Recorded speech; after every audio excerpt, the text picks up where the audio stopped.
Gather round and let me tell you a story of realms long forgotten. There are tales of the Forest Kingdom, a place of honour and chivalry, known to some as the Land of the Purple Dragon, but known to all as Cormyr. Hi, I'm Tilda, and I'm playing Hiram, a half-orc paladin. Hi, my name's Carl. I'm playing Katya Donahue, a human bard. Hi, my name is Anton, and I play Balthazar, a Warforged Cloak of Azuth. Hi, my name is Al, and I'm playing Slate, a changeling druid. Hi, I'm Matt, and I'm playing Zumbo, who is a halfling rogue/warlock. And my name is Dan. I shall be the dungeon master on this adventure.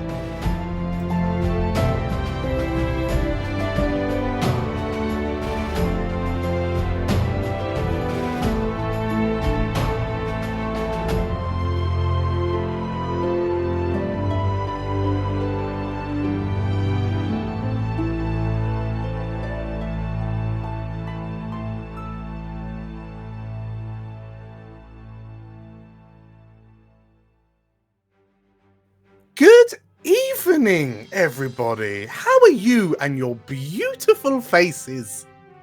Thank you, DM Hi. Dan. Good and you. Hi. Hello. Yeah, we are here and you are there, and we're gonna play some D&D if that's okay with you, because it's okay with Yeah. me, and I would love to.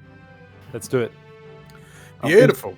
So, last session, we had a bit of a fight on our hands, didn't we? In an exotic and foreign location. The Shadowfell. A dream holiday destination. Yes. Yeah. 10 out of 10 would recommend. I mean, if you don't like the getting sunburned, it's a great destination. Right. Yes. So the Warhounds were up to some heroic hijinks in the last session, and you successfully managed to escape with your lives. But the story, as we can well see, does not end there. So, who would like to see where it goes next? Yeah. Let's Me. go. Hey, cool. So, Hope it goes somewhere nice. that's doubtful.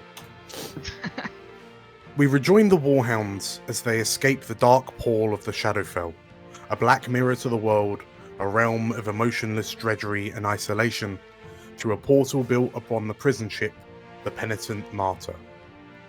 Their mission to locate and rescue kidnapped Suzailan citizens, granted to them by ex-Warhound Guild member Magnus Cobbleson, has been successful. The true identity behind the kidnappings has been revealed to be none other than the war wizards of Project Implacable. Known to be a secretive operation to create an advanced, autonomous soldier to fight for the glory of Cormyr, the ramifications of Sharan operatives working so close to the heart of Cormyr's military raises some worrying questions, exacerbated by the alliance between the Sharans and the Illithids. This may not be the thought on the mind of one of the Warhounds, however. Once upon a time, in a small halfling community in the north of Cormyr, two halflings came together in holy marriage. It would seem that not even death can keep them apart. Oh. Very cute. So, we rejoin our heroes as you emerge through the portal from the Shadowfell Penitent Martyr, and you arrive back in the room which you went in through, back in what you hope to be the real world. Above your head, you can hear, panic cries and clamoring. There's a lot more activity upstairs than there was when you first left. But given that you are now accompanied by a dozen or so common, like Suzailan prisoners, ex-prisoners who you've rescued, let's say, who's first through the portal? Who do we reckon was sure. first through? Was it God. Balthazar? Was it? Yeah, I was going to say, did Wombat Balthazar come through the portal? He did. So Okay. I imagine he was first through. Yeah. So the Wombat Balthazar is further through the portal. I believe Slate and Katya, I think, were the first to the portal, followed by Hiram and Emily, followed by Zumbo, Balthazar, and Daisy. So Katya and Slate, as you emerge through the portal back onto the ship, you can see this wombat just kind of wobbling, like side to side, going panicking, as there are sounds of footsteps approaching. You suspect they may well be the Draven Marauders from upstairs. Explain to me how you managed to kind of overcome them and allow the Warhounds to make it upstairs. Starting with Katya. Oh, God. Yeah, blag away.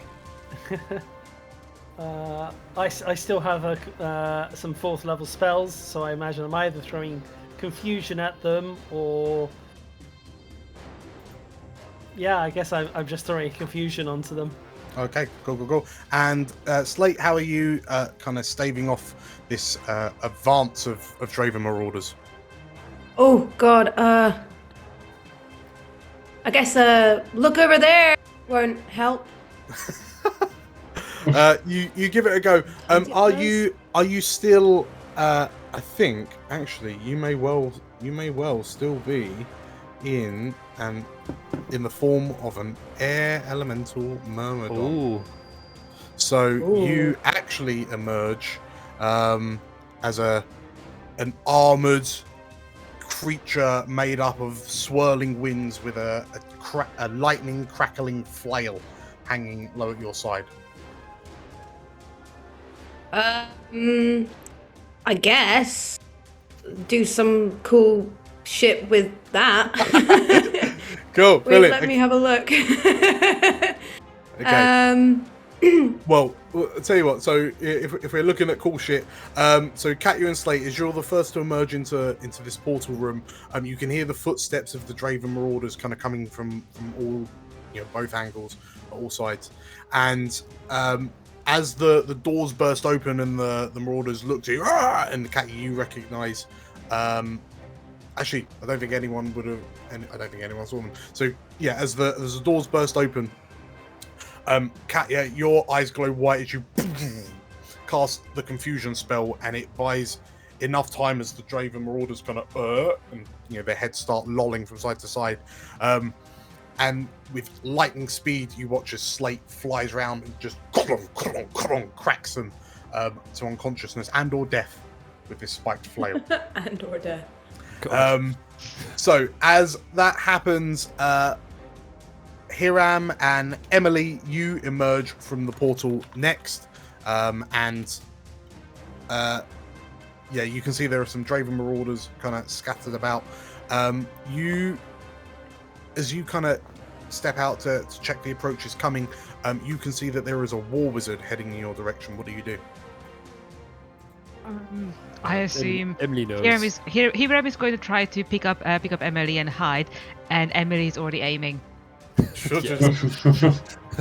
Okay, so in that case, as you kind of stick your head out, see this war wizard coming, kind of go to pull back, like you think Emily's under your hand, but as your hand just swipes air, and you look as she just strides out, closes one eye, and this war wizard kind of draws a sword and staff, levels it at your half-orc squire as she fires a bolt, and the bolt like hits him in the neck.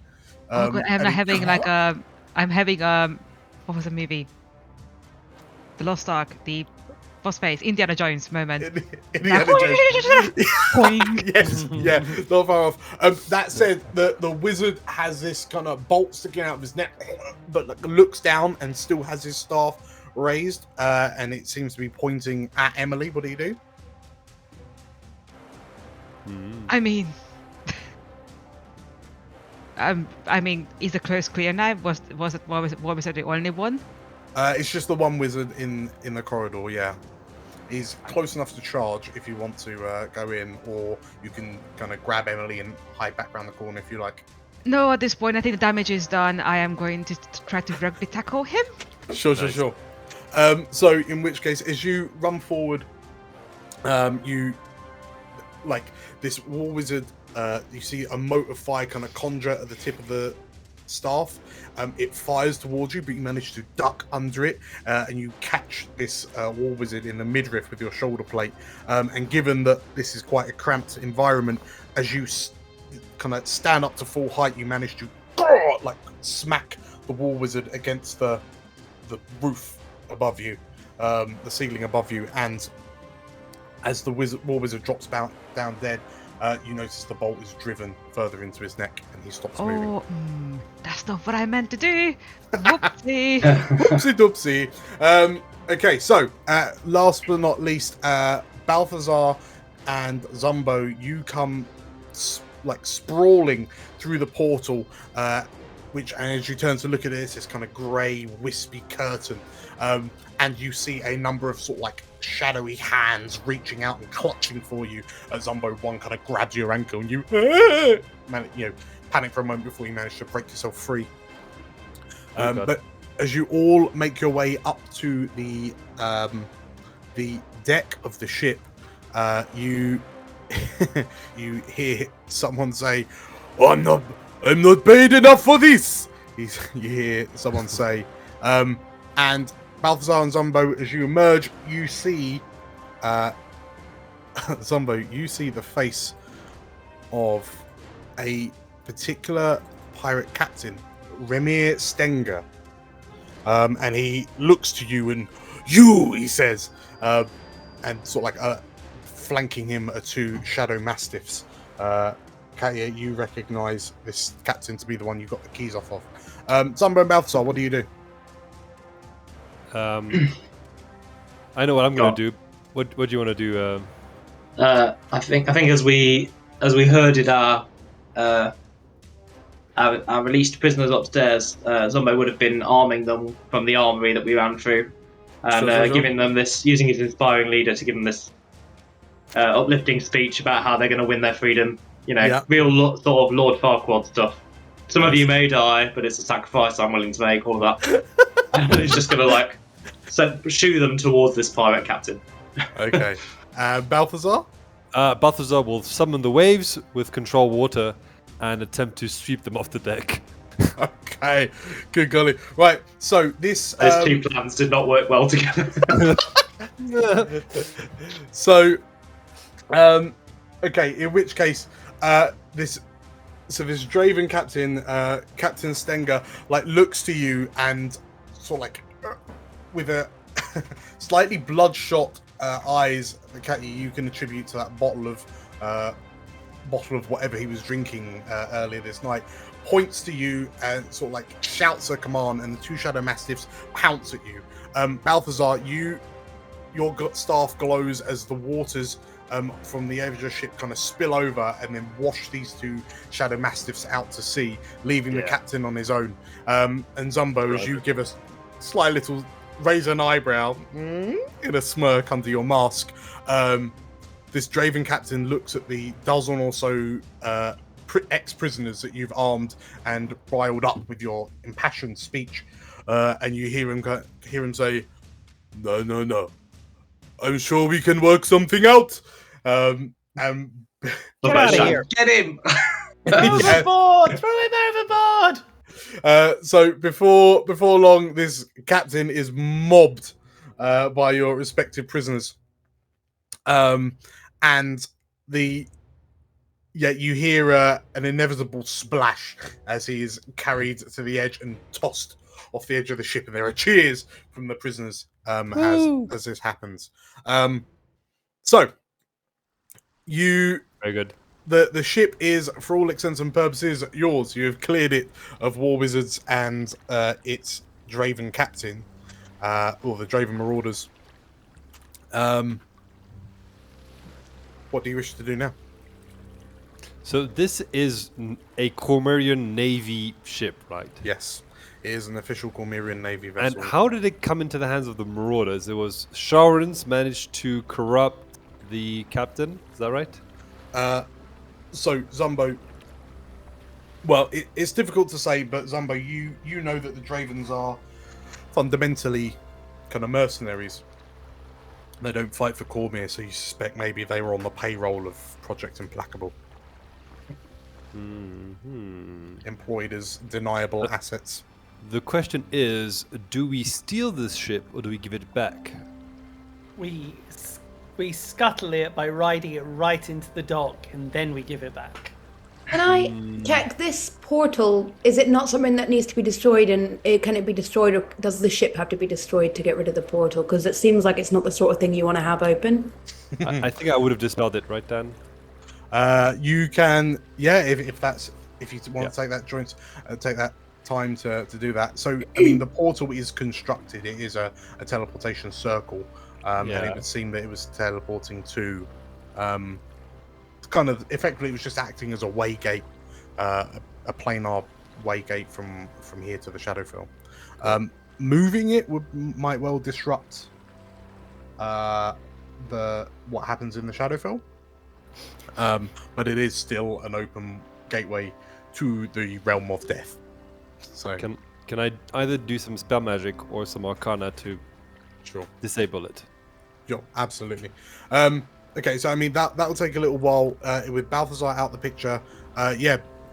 Warhounds, are you taking the ship home, or are you making your way back another way? You still have your 2 rowboats, but you've also got 12 or so prisoners. Yeah, I think Zumbo's a bit conflicted because probably don't have room for all of us in the rowboats, do we, including the prisoners? Correct. Yeah, but he doesn't really want this ship to just stay being a prison. You said it's got like a really horrible reputation amongst pirates, right?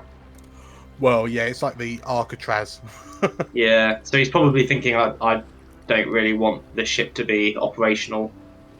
You could do Captain Jack Sparrow, and as Carl says, just kind of just sail it in, slowly sinking. Just step off the mast as it reaches the dock. You could try and like go further up the coast and land there, and then just abandon it. Because we want to let Ezerad know that what the Sharans have been doing here, right? But you're right. If I may, it's evidence in a way, but also with all the prisoners we have freed, it might be just easier to take over the ship for now and just sail it back with all the extra people.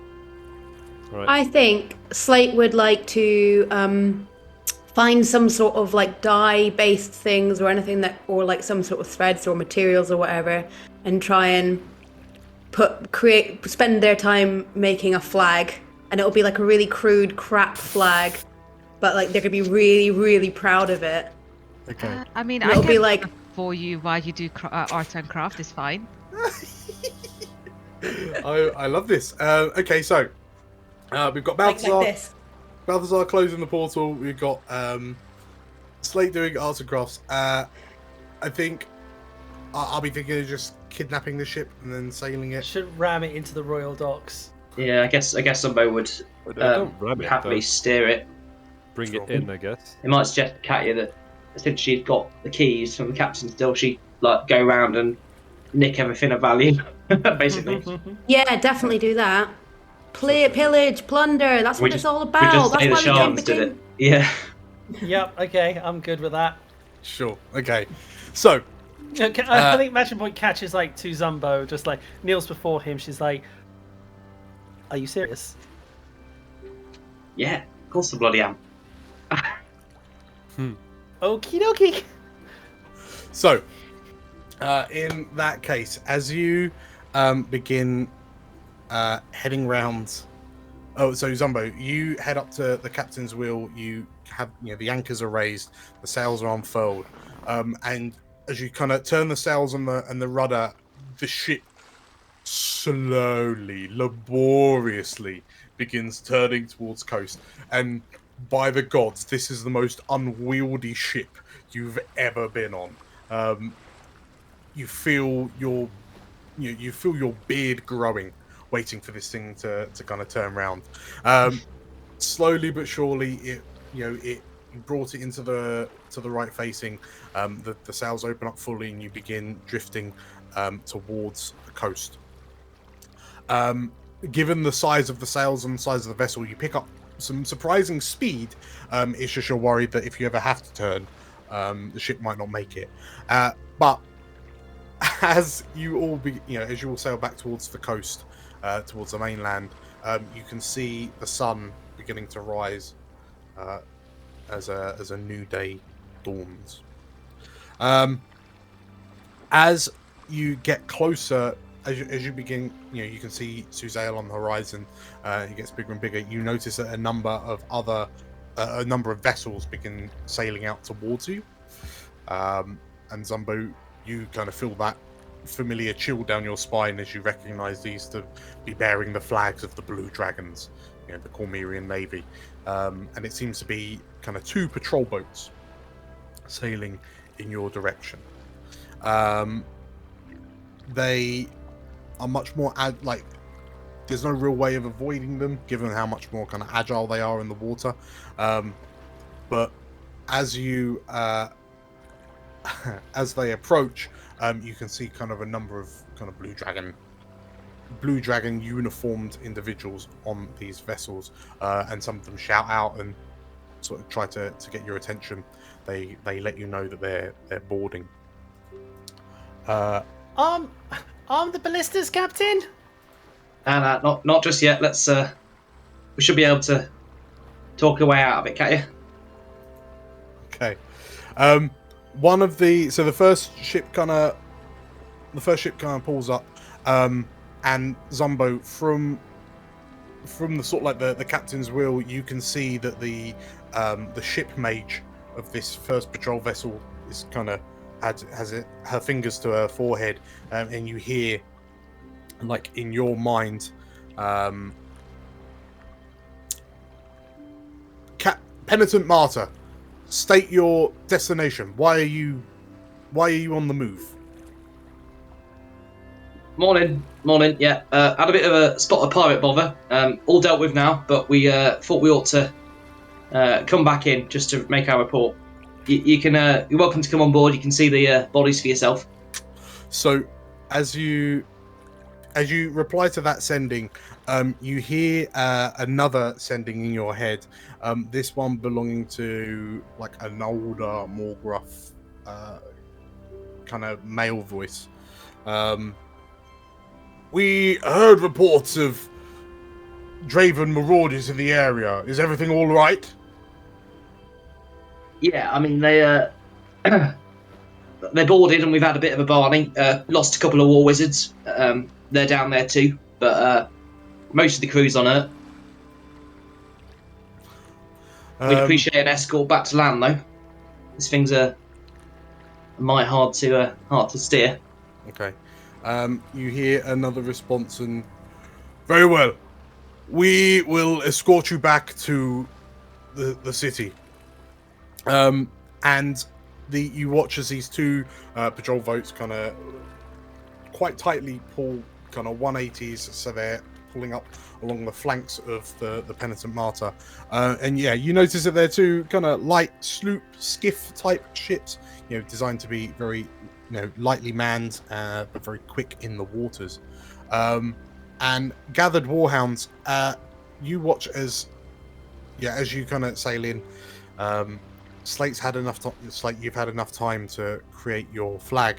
Off the back of your score of 11, it's not the greatest of flag. But Slate is extremely proud of it, and is telling everyone, being like, "Do you know, I made that." What does it look like? Yeah, what? Yeah. Describe the flag to me. So it's like when a child draws a dog for the first time. It's got a smiley face. It's kind of a bit like not necessarily all colored in properly, and just like very barely like a dog, and more like a kind of like teddy bear, if it was the very first teddy bear Slate had ever drawn. Okay. Which it probably was. Unlike a background. Beautiful. Absolutely beautiful. Okay. Well, in which case, Slate, as you you've created this flag, and you're kind of climbing up the rigging to get to the mast, so you can, and like from your vantage point at the at the top of the main mast, you can see a couple of blue dragons, as you just unfasten the flag from the top of this ship, and it just blows off to the distance, and you attach your own kind of patchwork dog that looks like a horse flag in its place. And Just imagine a Slate like.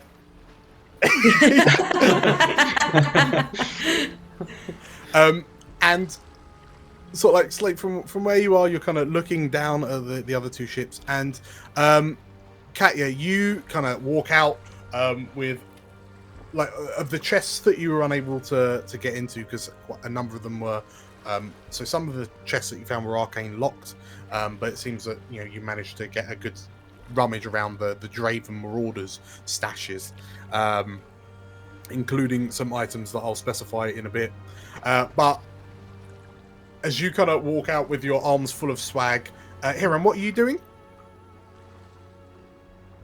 Honestly, I'm admiring the flag. Sure. Okay. Are you stood next to Zumbo on the captain's deck? Yeah. Sure. And Balthazar, you've managed to kind of dispel the runes and kind of close the portal. The wispy curtain fades away like smoke. And as you come back onto the deck and look around, you all happen to glance to the ship to the right of you, and looking back are a number of familiar faces. You see a female. So awkward. You see a female half-orc first mate. You see a dwarf with a large cannon nearby. You see a human female medic. You see a heart on the crow's nest opposite you, Slate. You see a half-elf navigator. You also see like an older wizard who's still got his fingers to his head on the captain's deck, peering. And from the bow, the brig of the ship, up comes this portly chef with a dirty apron, kind of picking his nose. And as you recognise that the ship alongside you is, in fact, the Fortune's Claw. The recently repaired Fortune's Claw. You can see that there are acid burn marks across the front of the ship. You just see this half-orc boatswain. What the fuck? I wave at them like. You see this half-orc. You can even from this distance, you can see the vein throbbing in her forehead as these two ships escort you in. Why did they have acid marks? The Kraken, I think. Yeah, the Kraken's extra tongue. Yeah, Is it that from was that? us for sure. Yes, it's the same ship that you stole when you were heading to the Netherese Temple tower under the sea.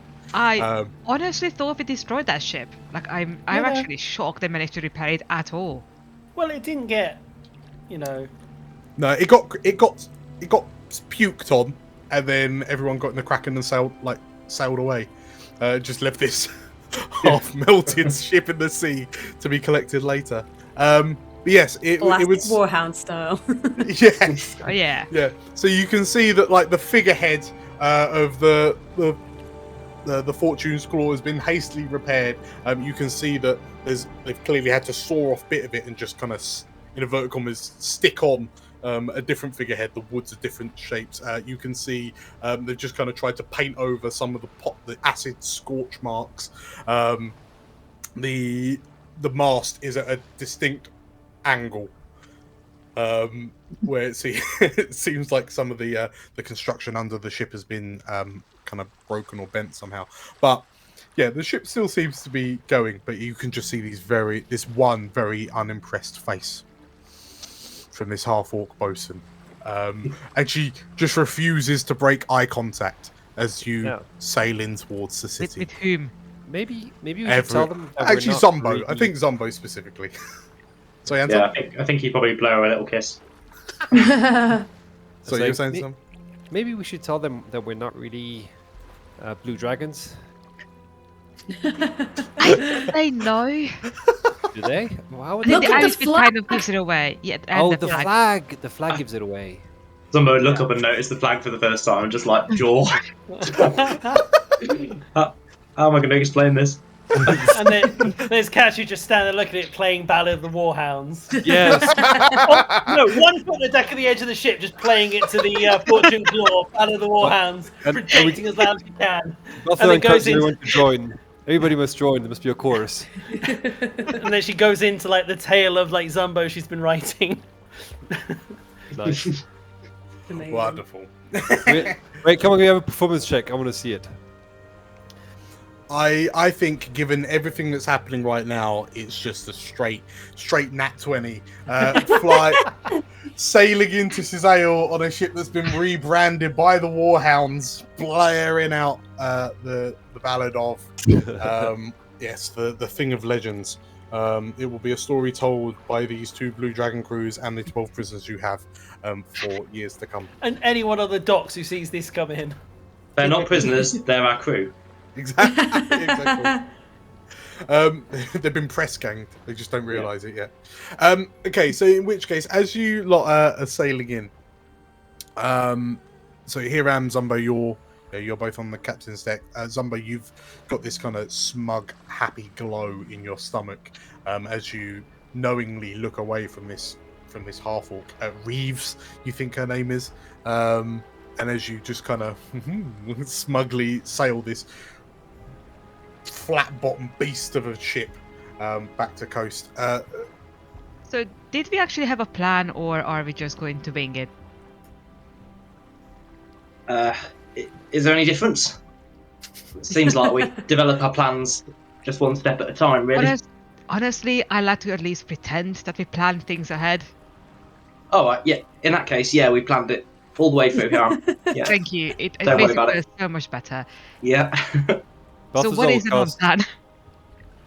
Sorry. Balthazar will cast Fairy Fire on the sails as well, so that it's now the boat is now shining as it goes into the port. Just off in the distance, you hear, "Oh fuck!"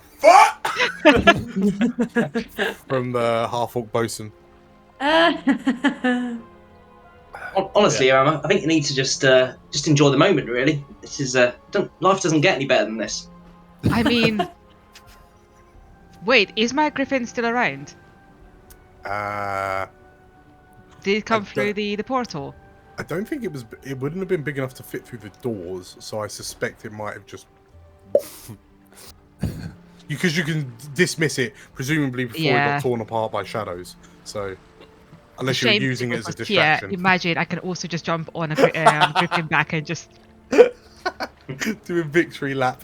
Amazing. Yeah, and unfortunately not. No, the griffin wouldn't have fit in the corridors downstairs No, that's in fair. the place of the ship. Yeah, so he's obviously looking very chuffed with himself. Tells Hiram to just enjoy the moment, and then his sort of face kind of goes a bit sad, and he turns to Hiram and says,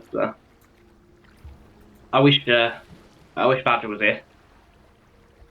She'd love So do this." I. Oh, she would make it so even funnier somehow. Yeah. Yeah, and I she would be proud of how well you're leading us at the moment. Thanks, Hiram. Yeah. But honestly, I learned so much from her, you know? She was the real leader, whatever I said. Don't tell anyone I said that, obviously. I'll deny it. No, it's our secret. But also, she had a bit more time to learn how to be a leader to this specific group. Like, I assume it's quite different to lead us than to lead a crew. Such a backhanded compliment. Yeah, I think I need... what she taught me was that you can't lead by yourself. You need others. You need other people to help you out. Cover your blind spots, you know? And, well, now that she's not here, you know, I still think she's coming back at some point. I hope she will. But while she's gone, I need someone else to help me. I think that person's you, Hiram. Oh. I thought I was already doing that, but Yeah, I mean, like in an official capacity as my first mate. Oh, that's very kind. I would be honored to be your first mate. Yeah. I mean, the crew trust you, and you're showing that you're capable. You've got a level head. Yes. No one I am. trust more, certainly. Yeah, I mean, yeah, and Hiram actually is blushing a bit. It seems like he's very touched.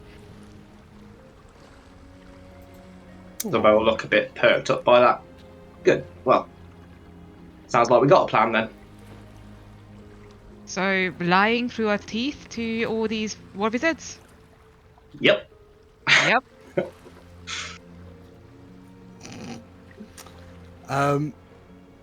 Aw, how sweet. What? Okay, so as you kind of have that conversation, I mean, Katya and Slate, is there anything?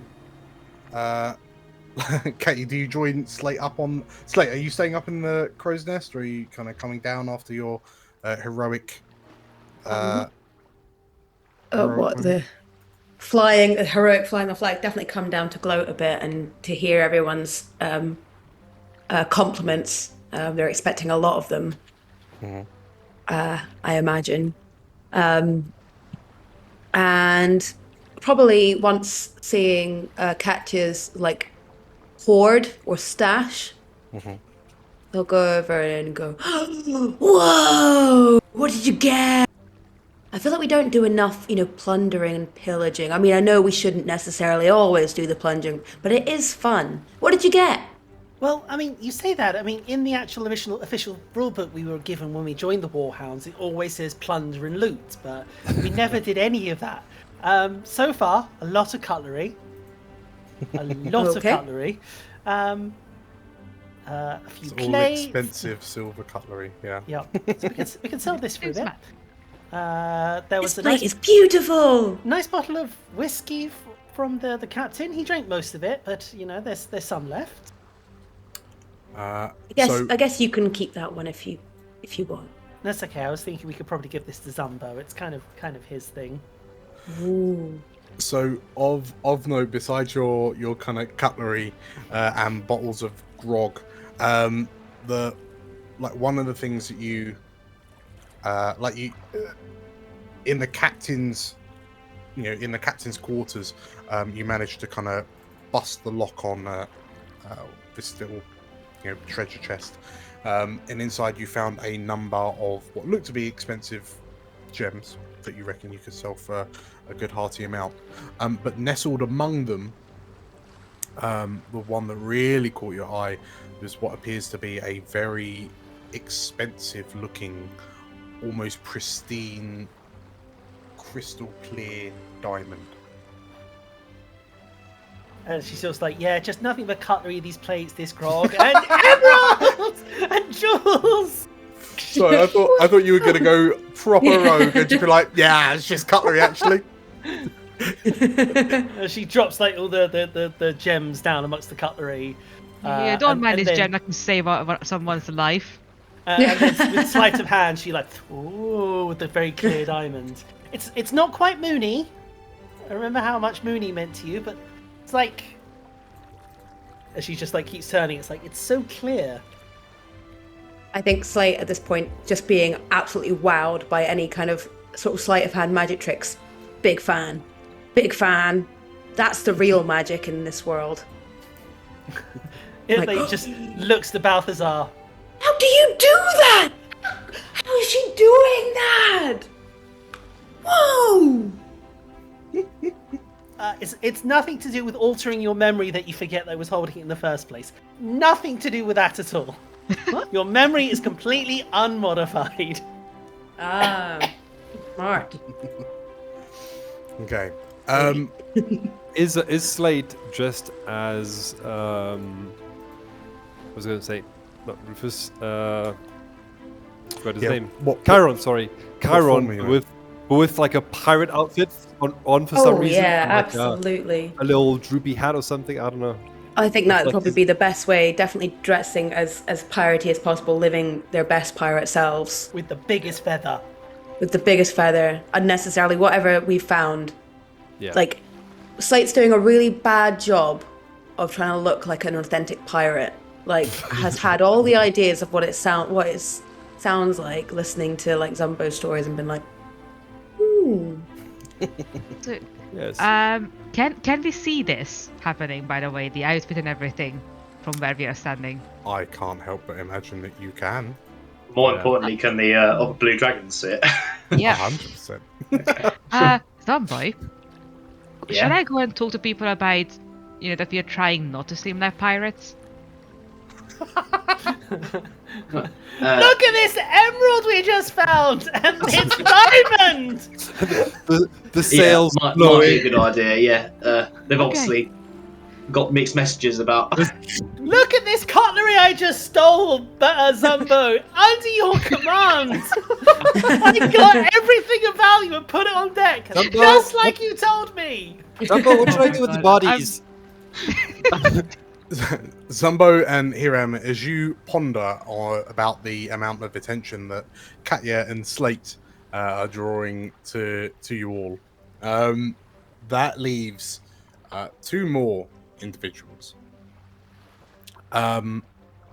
Balthazar, you say at some point earlier, you kind of emerged up from the brig, having just shut off the portal, and looking around, you can see that there's a number, the prisoners that you freed from the brig below are just kind of like stood around. Some are like, the emotion has caught up to a lot of them now.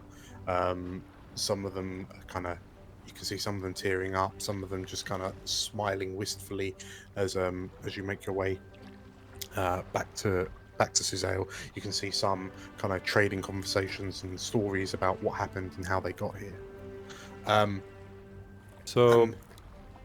think, with regards to Daisy, him passed Daisy onto Balthazar when they left the ship on the Shadowfell. Yeah.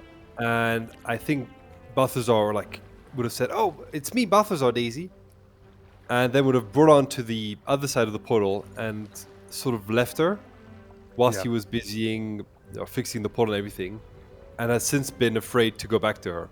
Sure. I mean, in which case, as you're just kind of on the deck, just kind of watching the waves roll by, and overhead you can see some sort of like seabirds, kind of just it almost looks like they're hovering above the ship. Obviously, they're just kind of keeping up with you on the same winds that you're sailing in on. I think he's desperately trying to keep busy, just to have something to keep his mind on, because he doesn't want to think about what Daisy's going to think about him being a robot. Sure. I mean, in which case, if you're taking the moment to check in these boxes for cargo, and you open up one and you see an unconscious Draven Marauder stuffed in a crate that seems to be full of rather sharp-looking kind of tent pegs. Yeah. But he's just kind of been hastily thrown into. Yes, right. From behind you, you hear, excuse me. Is that you, Balthazar? Hello.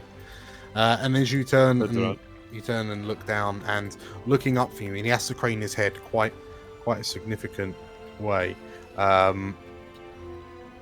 You see this little wombat looking back pick up him at up you.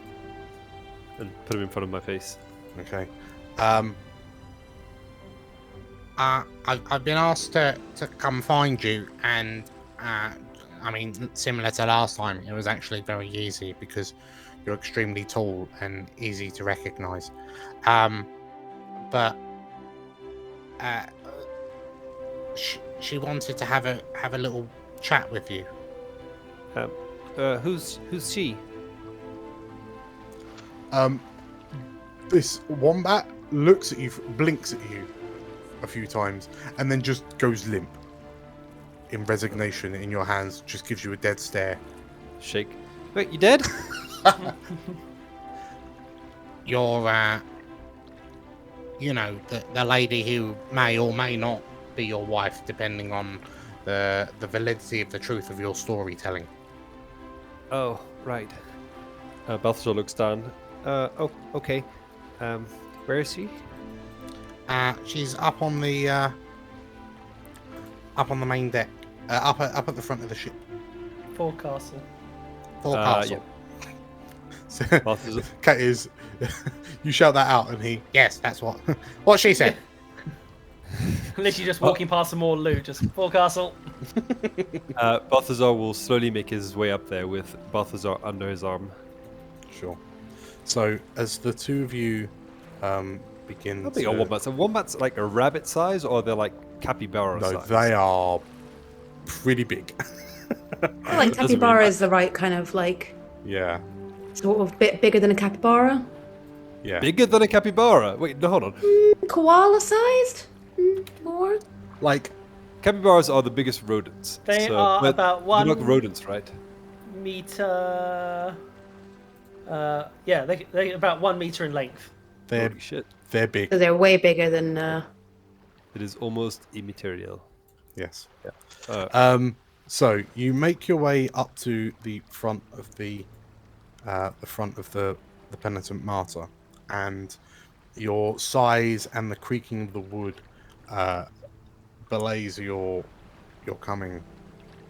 Balthazar doesn't look up. He looks like down at his feet, Okay. approaching Daisy, I guess. Sure. I mean, in which case, yeah, you as you're kind of looking up, and you're just kind of so you're holding Balthazar the wombat. Yeah. Okay. So as your focus is, as your stare is just fixed on the small of on Balthazar's tail, little pudgy, squiggly tail.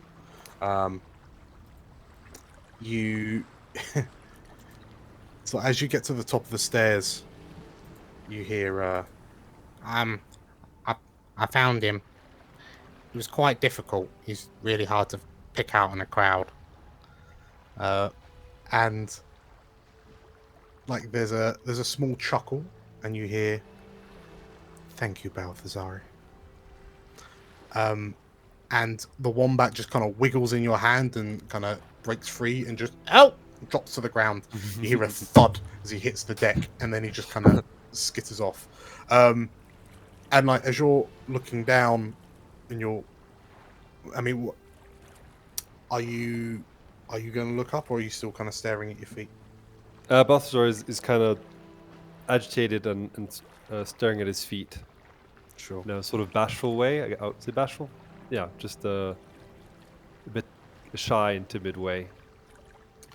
In which case, as you kind of look at the plank of wood between your two metal boots, you see a second pair of feet, significantly smaller than yours, kind of step in between yours, and you see a little face look up to you. And given the height difference, this halfling woman can just stand in your shadow and look up, and she only comes to about your waist. So, my wombat here says that your name's also Balthazar. Yeah, that's me. I'm Balthazar, and you're Daisy Talbot. Yeah. He tells me that your surname's Talbot as well. Yeah, it's also Talbot. I think we know each other. This halfling woman just kind of raises an eyebrow, and she raises an eyebrow. She looks to her feet, turns and looks to her pet wombat, and then you see her taking a deep breath, and she shouts, Balthazar Elliot Dimmick Talbot, you scared me half to death! And there's a boom as she kind of kicks you on the shin and shit! Balthazar will fall to his knees and give her a hug.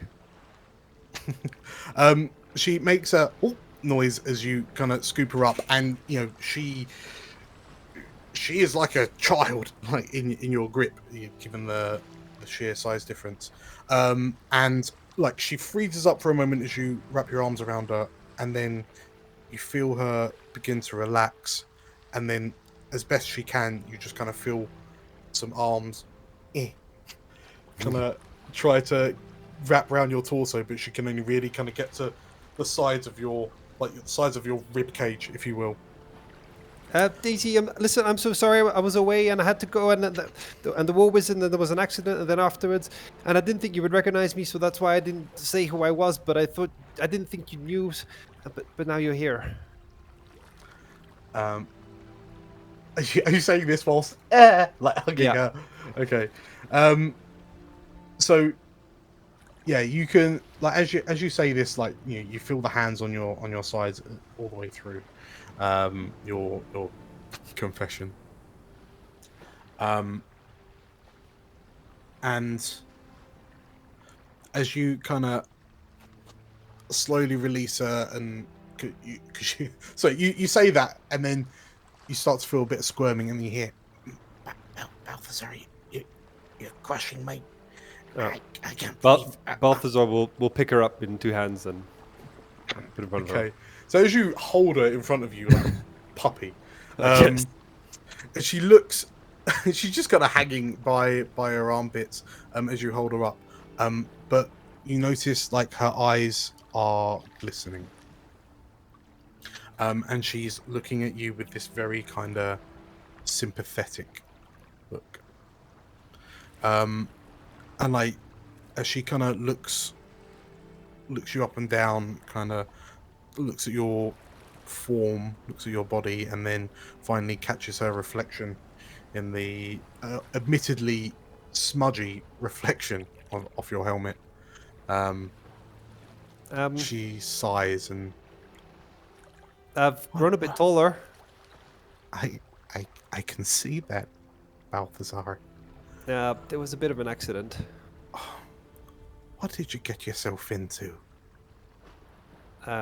It's complicated. She shakes her head, and your uncle's not going to let you live this down, you know that? Well, I guess so, but on the plus side, we won't have any issues with the pickle jar now. No, it's always on that top shelf. Always difficult to get to. She tries to, like, playfully swat you, but because you're holding her arms, think she can't quite. Balthazar will hold her closer, like probably. Okay. Like a rest on his arm. In which case, she goes to hit you and then decides against it.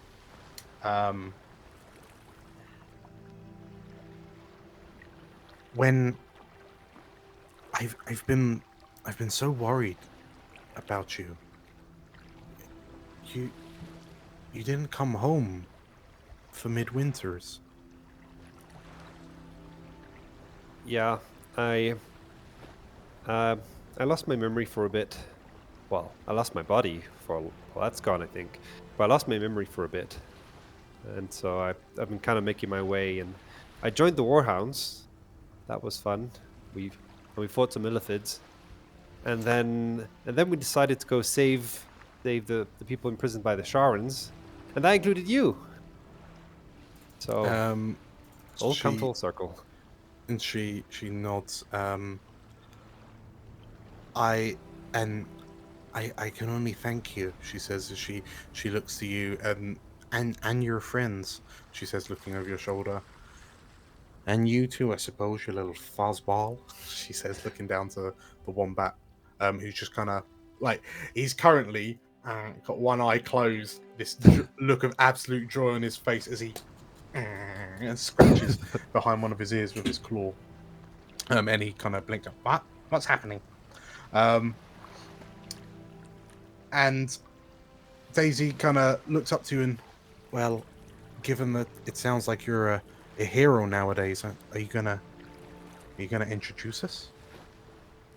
Oh yeah, sure. And Balthazar will, I guess, carry Daisy along on his arm, and say, Hiram, Zumbo, Slate. We're missing Katya. Sorry.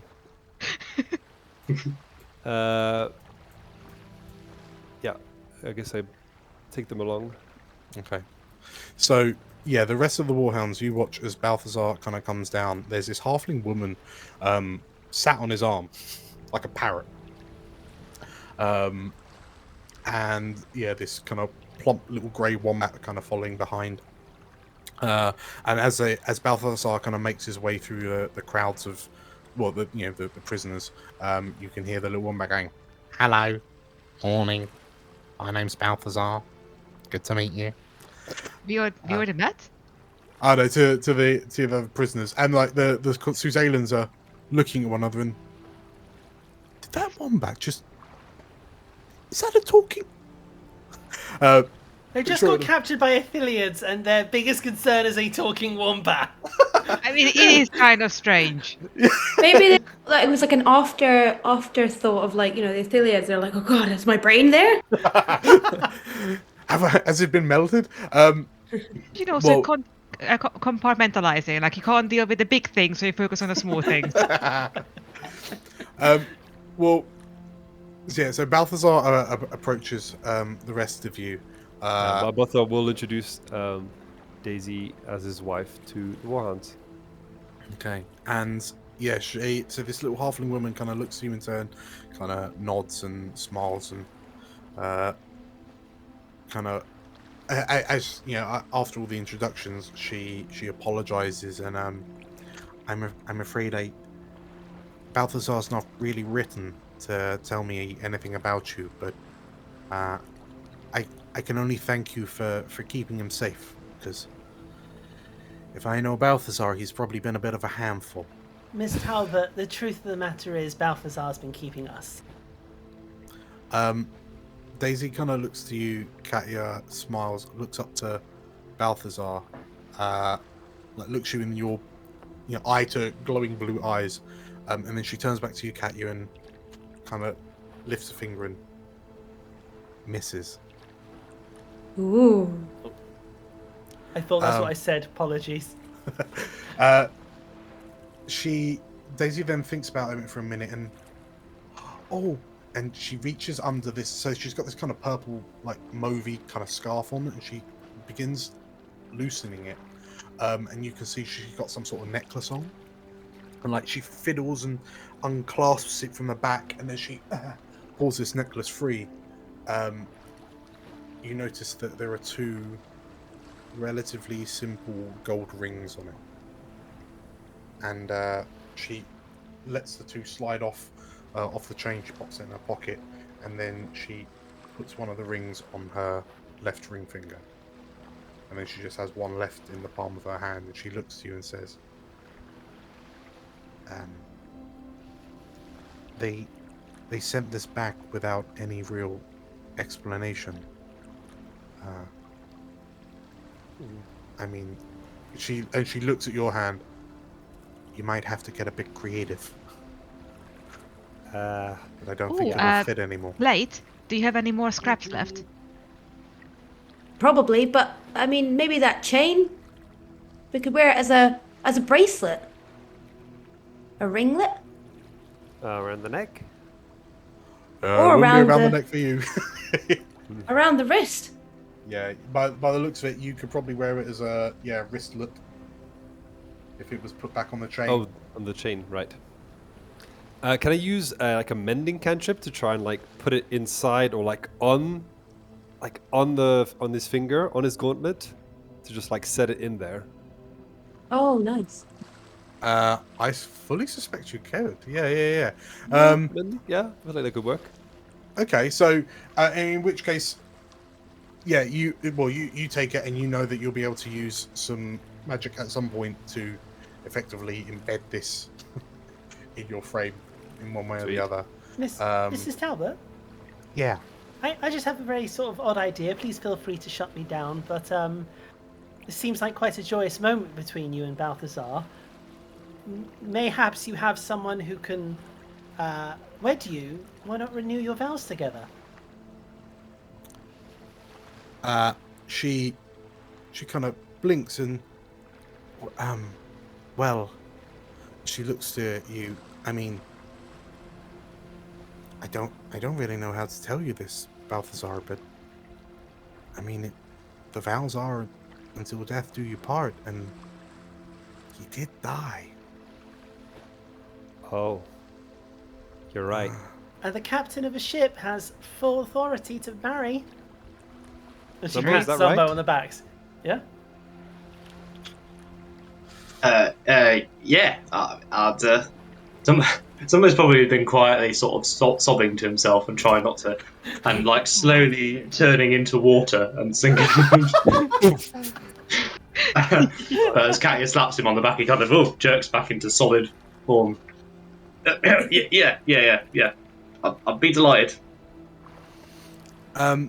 In which case, like, yeah, Daisy smirks and looks to you, Balthazar, and well, what do you say? Of course. Will you marry me? Sure. I think Balthazar will take Daisy and Zumbo and go to like the front of the ship. Yeah. And like hold the mini ceremony there. Yeah. Okay. And as if they are there, then Balthazar will recite the words. Wait, Zumbo, do you start or I start? To be honest, lad, I haven't really done one of these before. Daisy looks to you, Balthazar, looks to you, Zumbo, and says, "Don't worry, it's okay." And she looks to you, Balthazar, and we know what to do. We've done this before. Right. Oh, you have it? Oh. Have it! Yeah. You have the spell? Of course I have the spell. And I have the spell slot left too. Lovely. Nice. Okay, so in that case, so just to set the scene, then we've got Zumbo at the front of the ship, looking a bit confused. We have Balthazar and Daisy stood in front of them, and Hiram, you're kind of stood behind and sort of like channeling divine will. I am feeding the lines to Zumbo. Yes. The prompt cards. Leading down and whispering in. Beautiful. Okay, so yeah, Zumbo, you're being fed the lines by Hiram. As you say them, the two of them are responding. It comes to the point, one thing we've gotten, it comes to the point where we have our vows to give. Daisy smiles, and then she recites a vow out. Balthazar, you just kind of have this flood of memories come back to a relatively small gathering in a field near your uncle's bed and bath. There's a number of kind of pews filled, covered in halflings, all suited and booted. And for a flickering moment, you can almost see the pristine white veil kind of around Daisy's head as she says the words. As she finishes, she, prompted by Hiram, Zumbo looks to you and asks for your vows. You're gonna need to remember them, buddy. What was it? Not what I said. Listen, how does marriage work? do you remember your vows, Balthazar? What do you mean vows? I thought you just say I do and that's it, right? Your marriage vows. No, you gotta make your vows before you say I do. Can I make a roll for this? Well, how do vows work? Because I have no real life knowledge of this. So yeah, you either do the standard or you write your own. Yeah. I mean, and you definitely wrote your own Balthazar, didn't you? Right. And let's see. Write them to me, please, in the chat. Let's Somebody. see if you can remember them. I mean, the way I'm looking at it, I mean, if you're going to remember them, then you should probably kind of look at some sort of history check. But I suppose what's really prudent is that, when you said them, I suppose it constitutes knowledge from a previous life, right? I would do. Hold on. Do I need to roll for that? Where is my thing? Hold on. Ah, it is. Here we go. Knowledge. Hold on. I'm quickly Googling wedding vows for halflings. I don't know if that exists. It's fine. If not, So- what Slate will do is just kind of like feed ideas of what they think is like sort of vowy things. Like, I promise that if you need some clothes, I can help you to find some clothes forever. Well, I can help you find some clothes forever.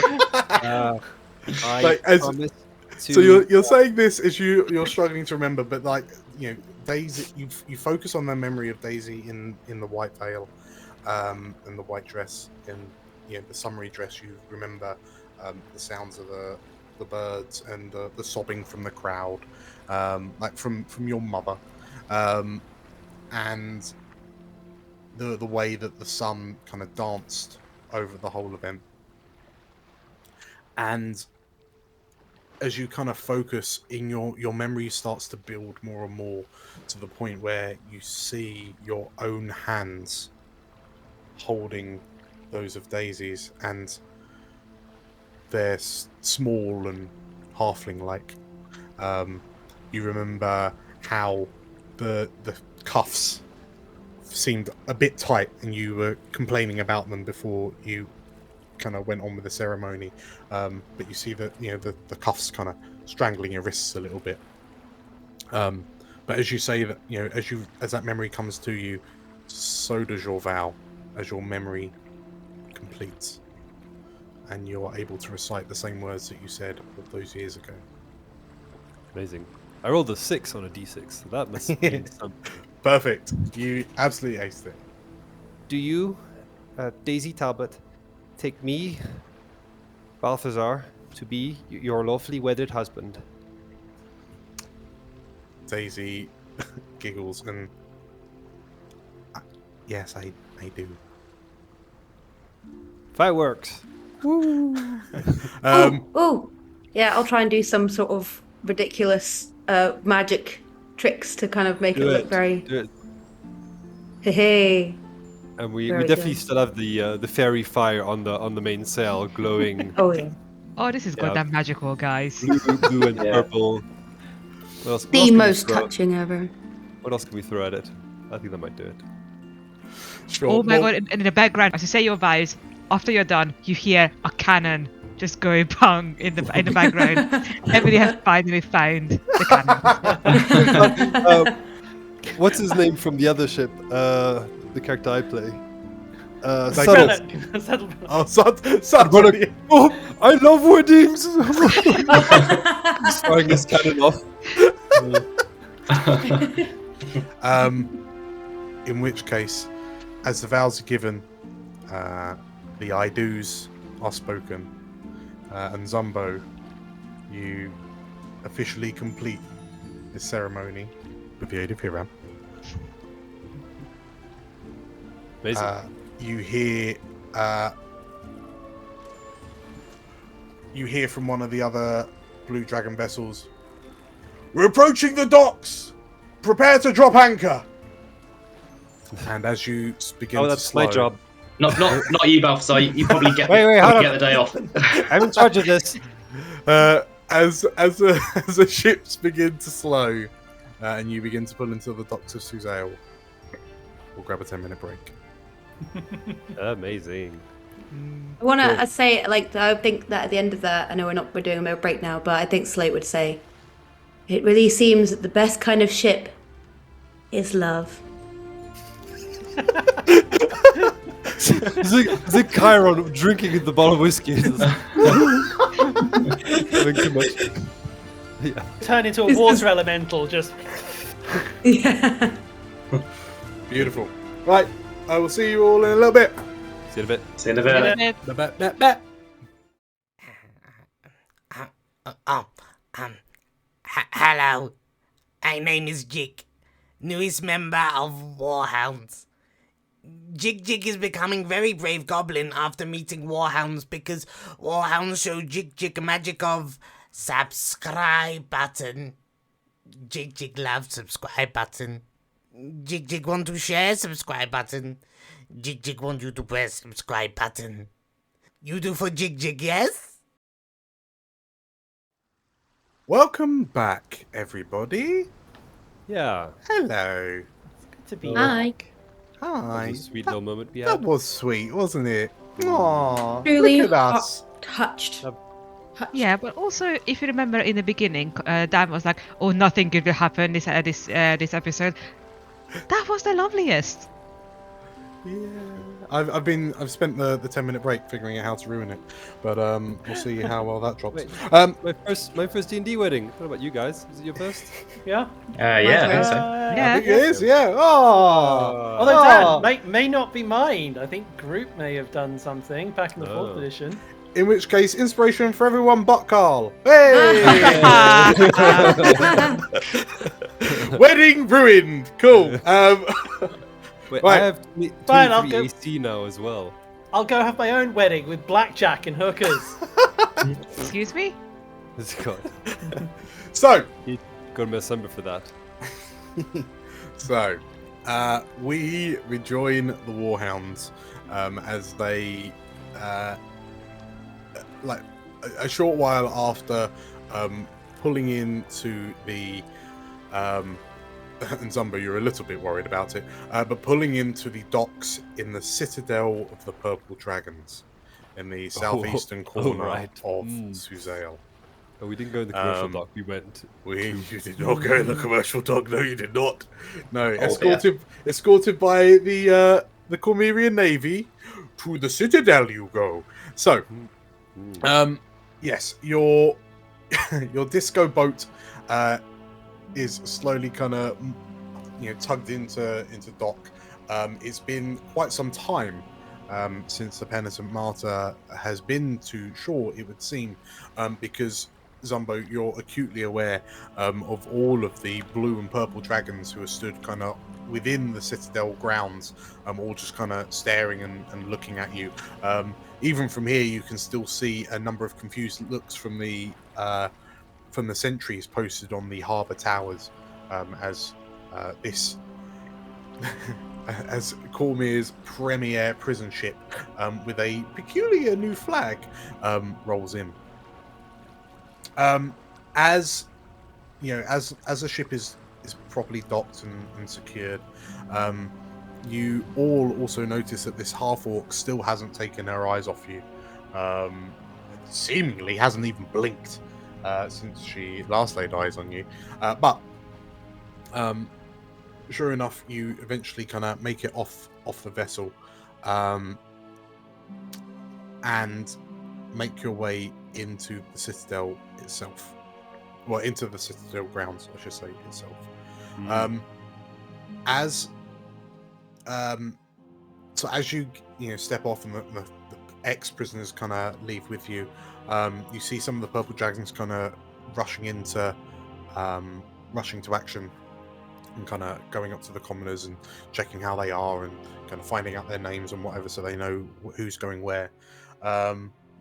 When you hear you see there's a visible commotion within the Citadel. You can see a number of purple dragons kind of looking over their shoulders with looks of kind of anger or concern or shock on their faces. And as the crowds part, striding towards you with a cadre of purple dragons and the like, comes a very prominent figure. Oh. As Raedra Oberskir strides across the Citadel dock grounds towards you. And you can see that there's a number of soldiers that are just kind of looking at her as she goes, and there's a mixture of, as I say, kind of shock, anger, confusion, frustration across their faces.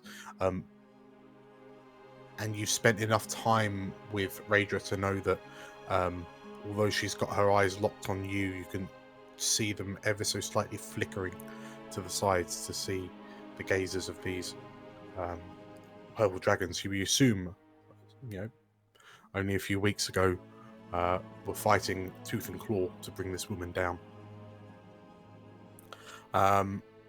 Yeah. And as she arrives and she kind of sees all these commoners spreading out, she tilts her head to you, and I see the Warhounds have another job well done.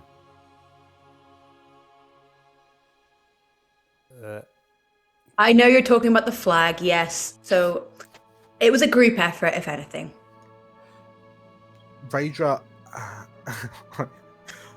goes to correct you, but then she's spent enough time with the Warhounds to know, and she just kind of catches herself, and then, yes, it's. I assume that was a artistic marvel of yours, Slate.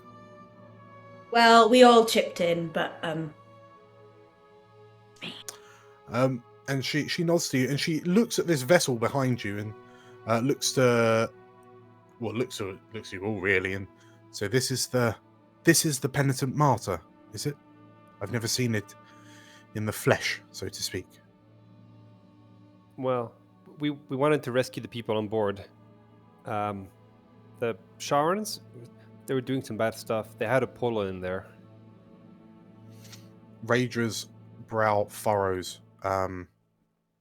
Yes, I think it would be prudent if we went somewhere a bit less, she looks around, a bit less public, and discussed what you found. I suspect that there is the threats that face us and Suzail are more insidious than we had expected. Sure. And we'll follow along, I guess. And well, she's like, she says that, and like she turns to do a very kind of sharp exit like she tends to, and again she stops herself, she catches herself, and it's like she's pondering for a moment, and then she looks back and looks to you all with a softer, more sincere face on her, and says, "Are you all right?" Yeah, all accounted for. We had a wedding. Here. yeah, Sorry, what? it was. Got married. You were busy then, Yeah. Ranger says, and she doesn't really know whether to kind of smile or be more horrified that you chose this moment. Yeah. But she kind of looks to you, and yeah, like, so at that point she then, more confused, turns her back to you and begins wandering off and kind of gestures for you to follow. And True. as you begin kind of walking off, one of the prisoners kind of runs out in front of you and kind of like stops you all. Sort of like, who's leading the pack? Katya married or couple? Hiram? Or Balthazar? I'd imagine Zumbo? No? That's alright. Yeah. So Matt's just running in and out, so... Sure. Oh, hey guys. Well, the first mate should be in charge, maybe. well, I mean, I thought so. This commoner kind of jumps out and kind of gets in your way, puts her hands up, and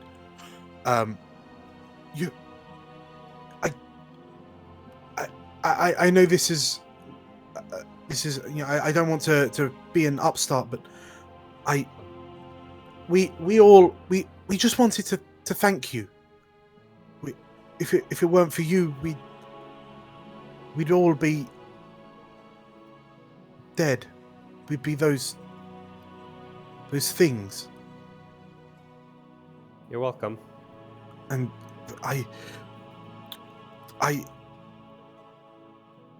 no, thank you, Warhounds. You've saved us all. And as she says that, like one of the other commoners, like one of the other prisoners, steps forward and like begins clapping. And slowly but surely, you hear a few more claps that slowly begin to morph into an applause, and then there's a couple of cheers, and before long, Katya, your heart swells as you start hearing chants of "Warhounds, Warhounds, Warhounds," and you see the purple dragons looking around a bit shocked and confused, but then some of the others of you notice that some of the purple dragons kind of chuckle to themselves, smirk, and then they begin joining in with the applause and occasionally shouting the Warhound's name. And like Raedra has stopped and turned and is just kind of watching this applause spread, this celebration spread through the Citadel grounds, and she turns so you can't quite see it, but she lets off a little smile as you follow on and leave the Citadel. Yeah, and the rapturous applause. Listen to that, everyone. That's what being a hero sounds like. Yeah, it's a bit unsettling. I've not been applauded before. Well, get used to it. First for me. Also, in your face, Reeves. Yes, yeah. There's a speck of indignation from the crowd. So, yeah, as you emerge out onto, Raedra is accompanied by some purple dragons, probably for her own safety. Yeah, as you step out the Citadel grounds. As we head out, can Katya grab Zumbo for a moment? Yeah. Like, as they sort of like through the crowds, the occasional applause, she sort of like scurries up next to Zumbo and she's like, I think the second time I've seen you behind a helm of a ship, and it definitely seems to suit you. Oh. Yeah, thanks, Katya. Yeah. I can't say I was taken with that one, to be honest. Big tub of the thing. No, I think they can have that one back. Well, I was wondering, like, and she looks back towards the Dragonmere and she's like, what is it about the Dragonmere that you're so attached to? Oh, it's just, it's freedom, Katya, out there. There's no laws except what you can make. And no one telling you can't do stuff. No wanted posters. Brilliant. I mean, I understand that one, but I don't know, there's something about the Dragonmere that, to me, knowing there's a coast on the other side, it's not as much freedom as you could have. Have you ever thought about maybe a different sea? Maybe the trackless sea. I think probably suit you a little bit better. You know, you got a point there, yeah. Maybe once we've settled up here, we'll look into it together. I like that. It sounds like a plan. Oh. I'll help you achieve true freedom. Look forward to it. Sounds like there could be a song or two in it as well. Maybe. Maybe a little bit of a franchising opportunity, but at the end of the day, you're a friend, Zumbo. And I think it's more than you deserve. No, thanks, Katya. Anytime. And she suddenly starts, like, she skips off ahead and she starts playing the Zumbo song she's written. Okay. See, I can't help but remember the last time Zumbo had a heart-to-heart about future and plans and whatnot. Was it Badger just before she died? So I'm like, oh no, Katya is next. Oh no, Dan's smiling. Never trust a smiling DM. So, as led by the sound of Katya's playing, Raedra kind of leads you from the Citadel in the southeastern corner of Suzail towards the center of the city. As you lot break onto the promenade, the main street that runs east to west through the city, Raedra stops for a moment, just like stops in the street, seemingly oblivious to the stares and looks from the civilians and guard, like purple dragons around her. And you notice that her eyes are just kind of fixed on the castle, on the royal palace. And you watch as her eyes are just watching the flag of Cormyr just kind of lazily drift, like just kind of blow in the wind. And it's like she's frozen in time for a moment, and then you see her take a deep breath, and she turns to you and, I know somewhere that's nice and quiet, she says. And she... Wait. On second thought, let's not go. 'Tis a silly place. Raedra looks to you, blinks a few times, and... Sorry, what silly place? You know, the royal castle. Monty Python? From the Holy Grail? Oh. She knows! So, Raedra... Raedra begins heading kind of west-northwest from the center of the city. You pass the construction of the Dragon Riders Club, and you find yourself stood outside a very familiar location as you approach the Six Candles. Yeah, I was going to say candles. The Sixer, is that right? The Sixer, yeah. And within the Six Candles, the barmaid, Rosalina, is busily just kind of wiping the surfaces down to make sure they're clean, in inverted commas, when the door opens and the ex-monarch of Cormyr walks through her doors. And this red-headed barmaid looks up, sees Raedra, and, well, blow my tits, she says, as Raedra and the rest of you Warhounds walk in. Oh dear. And Raedra just kind of nods to the patrons in turn. Warhounds, as you walk in, you notice that there's like a few... It would seem as if there was some sort of fight here recently. Some sort of scuffle. And like there's some tables broken, there's you can see this kind of blonde-haired barmaid just like with her skirt hiked up above her knees, and she's kind of trying to scrub what looks like a blood stain out of some of the wood panellings. And yeah, this Rosalina, the barmaid, just kind of slowly nods and, "Mom?" she says, and Raedra like approaches the bar, kind of stands up straight, and it's that kind of royal authority in her shoulders that she holds, that she just kind of naturally goes to, and then again she seems to catch herself, and her shoulders kind of loosen a bit. I understand. I'm here to see a friend. I understand he'd be here. And Rosalina kind of looks at Raedra, leans over to look at you behind her, and yeah, he's downstairs, Mum, she says, and Raedra nods.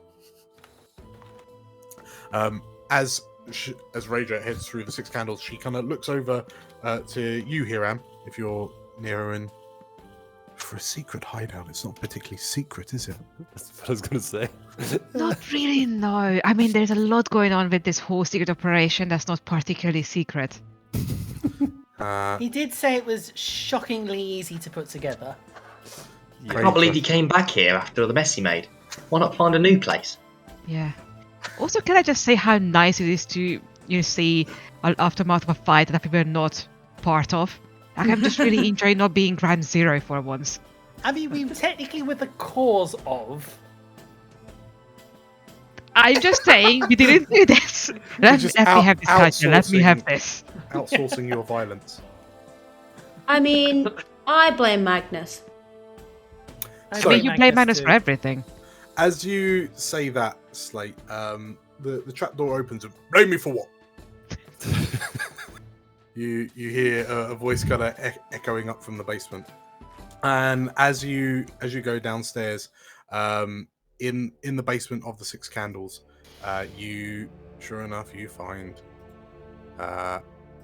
4 individuals who look well. At first, you see 4 individuals, and they all look a bit zonked. They all look a bit tuckered out. Arin seems... Well, Helenus and Axakas for sure. So this, dark-skinned, kind of ranger-looking woman and the red-skinned tiefling mage. They look just a bit borderline traumatized. Arin also looks a bit confused, but then, looks up to you and smiles. Magnus approaches you, walks into the main room completely matter-of-factly, as if this is just another day in the life of Magnus Cobbleson. For Magnus, it was a Tuesday. Yes. And Magnus, repeats himself. What's my fault? He says. As he says that, you notice that in the room behind him, there is what appears to be 5 more wombats. What? And from your number, you hear, "Oh, friends!" As Balthazar the wombat kind of leaps from your shoulder and kind of scurries off between Magnus's legs, and oh god, not another one. And Balthazar the wombat joins these other 5 wombats that just kind of they're lazily just kind of lolling about and just kind of rolling on their backs, or just staring at the wall from an extremely close distance, or just 2 of them are sniffing each other's backsides and just kind of rotating in a circle. These wombats seem completely out of it. And you just hear, "Hello, my name's Balthazar. How are you?" And Magnus kind of nods to you all, and you made it back. Okay, yeah, good. Yeah. And then Raedra walks down the stairs, and and you almost instinctively see him suck his tummy in a little bit.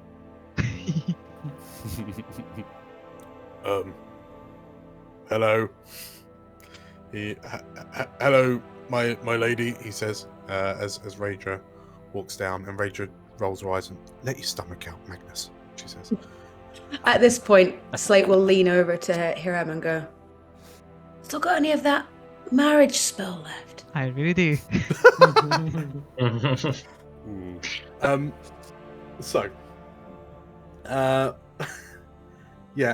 Magnus looks to you and, well, you're all here, so I assume that everything worked. Either everything worked, or you were detected and chased off before you even got there. And the fact that you're all here makes me think that either everything went to plan, or you were detected and chased off. Yeah, Actually, are those wombats your spy network, Magnus? Arin gives you this, shakes his head with this... Sorry, Helenus looks at you with this 1,000-yard stare. Just shakes her head slowly. Oh, okay. Don't ask about the wombats. I get it. Yeah. I kind of want to ask about it, though. Axakas kind of snaps to, and eventually we're told that we hope that the spell will wear off, but until then, we are wombat sitting. She says. So who are they? Normally. As you say that, you hear, it's very rude not to say hello back. You hear, and there's a whomp. You turn around just in time to see Balthazar the wombat clock one of these other wombats around the head.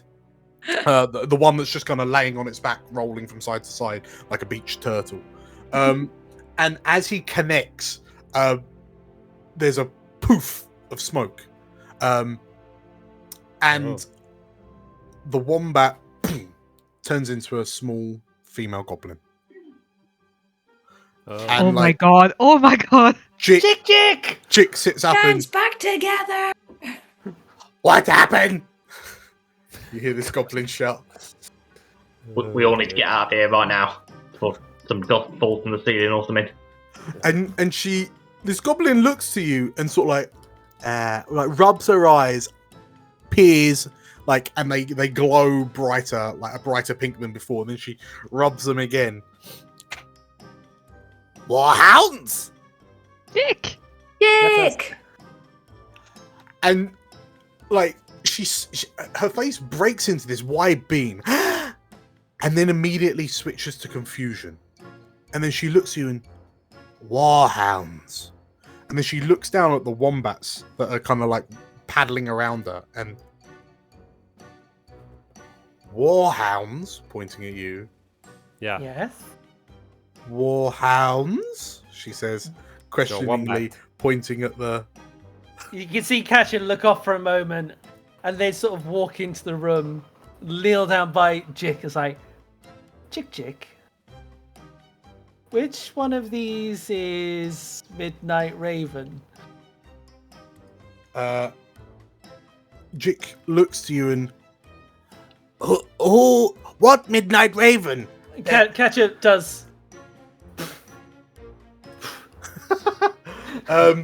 Jick looks and looks at these wombats, stands up and like pulls what looks like a small totem fetish, like a totem club, out of her pocket, and then systematically donks, just like cracking these wombats on the head. And with each crack, puff of pink smoke, the wombats turn back one by one into the war dogs. And Just if we get to like not be Midnight Raven, just don't hit him. Just leave him as a wombat. It's a massive improvement. Unfortunately, like there's a donk. The two wombats that are like sniffing each other's asses.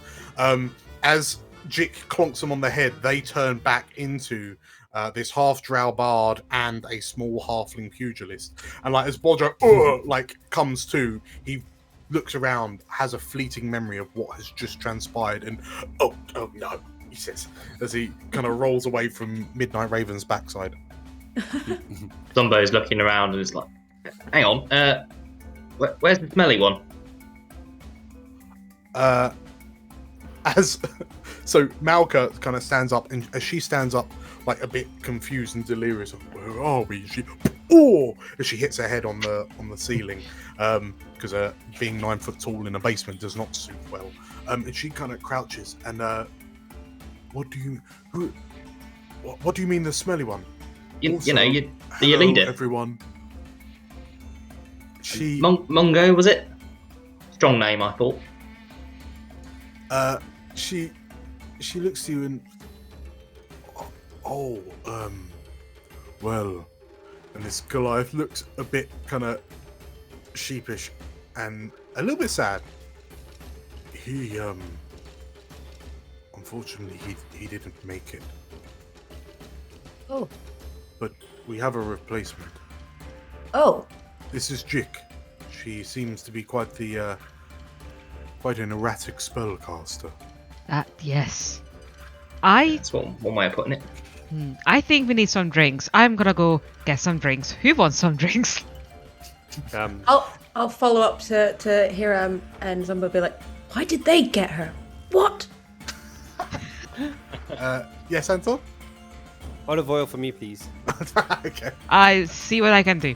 And Bodger just kind of barges his way past. And as all this happens, so Balthazar, you've not really spent a lot of time downstairs because it is also quite cramped. But like as you kind of shout for the olive oil, you hear like a titter from Daisy. And she kind of like, she looks around and, I mean, she recognizes Raedra, and she just kind of leans over and, could I maybe have some wine, please? And Raedra, shrugging, of course, she says, and Raedra just heads up to the bar and begins ordering like the most expensive drinks, which aren't particularly good quality, but they are the most expensive. And as you all kind of like filter upstairs, the war dogs kind of stay in the basement a bit confused, but as you kind of all head up and Magnus comes with you, Balthazar, you're stood next to Daisy, and you notice that she's kind of looking up at you with this kind of curious look, and like she gestures for you to come down to her level, and like she tries to figure out like where your ear would be, and then she kind of leans in to whisper and says, we definitely need to discuss the sleeping arrangement. Sure. I think you've outgrown our bed. I don't really sleep. I just stand by. And she looks a bit sad, and then I suppose there's more room for me then, she says. See it that way. And as she kind of says that with this kind of this grin on her face, and like as you straighten up, you hear, well, looky who we have here. If it ain't Daisy Talbot in the flesh. And as you turn around, Oh God! you see Bodger stood with his fists on his hips, with this shit-eating grin on his face. He's from the opposite halfling clan, isn't he? Of all the beautiful faces to meet in a place like this, and it just so happens to be yours. How are you, my darling? He says. And Daisy, oh, hello, Bricks. Bricks? Are you keeping well? How's your father? She says, and he, oh, yeah, he's all right, but not as good as me for seeing such a beautiful gleaming ray of light such as you in a dismal place like this. Oh my god. I tell you what, it's been too long. Let me get you a drink. Excuse me, buddy. And he sort of like tries to push you away, Balthazar. He tries to put his arm around Daisy and kind of lean you off. And, No. it's been hard for you, love. I understand. Balthazar will grab you can Daisy tell, and- Bricks. and plunk her on his shoulder again. Oh, that's a bit disrespectful, mate. Like she didn't, you don't have to barge in like that. Right. Yeah, He gets plunked on the head with the shady stuff. No way. And oh, come on, mate. No harm, Ben. It's just me and Daisy go way back. You could say that we've got a bit of a connection. I'm just, and given that fate has brought us together into the same place, then perhaps, I will have you know that we are just newlywed, just married, so too late, buddy. Got there first, and I'll show the ring.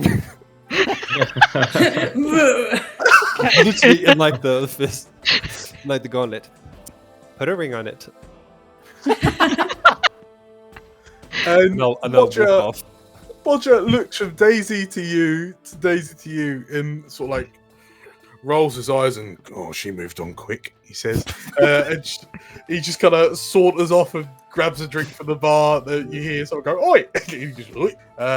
And he stops as he goes to pass you again and looks up to Daisy and, well, if you ever have a change of heart, darling,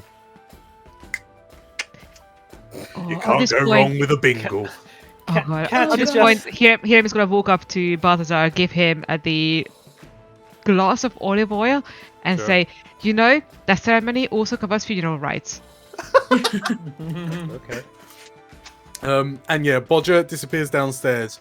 You can't help but notice there's a hint of forlorn on his face. Oh. The one that got away. Oh. I think it's one of the ones that got away. So, yes. So you're upstairs at the Six Candles, and Raedra and Magnus are sat with you. Are you taking the opportunity to kind of explain everything that's been happening? Raedra seems very intrigued by this story of portals. Out of character, I think we can be up front, right? Like we basically work for Raedra now, right? As I understand it. Like we work for the Warhounds, Anyway, Raedra and Ezreal are on the same page now, aren't they? So but also at this point, it's basically everyone against the cult, so might as well. Yeah, that's I think true. we're okay. Yeah, we'll tell her then. Okay. In which case, Raedra kind of takes it all in, and I mean, she looks, genuinely concerned, as you might expect someone to. And kind of Magnus is kind of pondering over a story, and the fact that the Sharans and these, you say that you watched one of the Sharans actually get infected by this creature. It crawled under his mask. Yeah. Mm-hmm. And he looks to you. What you saw down in the brig is what is sometimes referred to as seromorphosis. It's the process of mind flayer reproduction. Katya, you spoke of this pool on the flying Nautilid ship, and it had those creatures in it. Before I set fire to it. Before you set fire to it. And that's a good thing that you did, because those creatures will burrow into a host's brain, slowly devour the brain piece by piece, eradicating the memories and the emotion of the host piece by piece, and then replacing the brain, inserting themselves in lieu of the host's brain. From that point, the host's body will begin to violently and grotesquely morph and change until in approximately a week after implantation, the host is fully transformed into a mind flayer. Yeesh. Those poor individuals you saw after you stepped through the portal, and it sounds like they were partly through the process of seromorphosis, and I wouldn't feel bad if they perished in the flames. Realistically, the people they once were died days ago. There was one that was somewhat still human enough that I could peek into their mind, but they didn't last long enough, and I kind of saw something else. What was that? It was like every Ithilid? Illithid. Illithid. I got it right first time. It was like every Illithid was talking at once, and there was something asserting its dominance over them. Something like a super mind flayer? Magnus furrows his brain, and I've heard that the mind flayers are linked, but I don't know what it is that controls them, he says as he ponders about it. A chair kind of scrapes across the floor as it's pulled out, and Axakas sits down at your table, and she looks to you, and the Elder Brain. That's a terrible name. We're going to keep with Super Mind Flayer. Mega Flare. Mega Flare! Axakas smirks and carries on. At the heart of every Mind Flayer colony is the Elder Brain. It is exactly as it sounds. A grotesquely oversized brain that is psionically powerful enough that it can reach out and communicate with every mind flayer within a large radius around it. The mind flayers will do everything to protect the Elder Brain, as without the brain, the colony ceases to exist. I feel that perhaps you might have encountered this, Katya. You would be wary to not expose yourself to the influence of the brain, for it is the brains are supposedly experts at domination of the mind.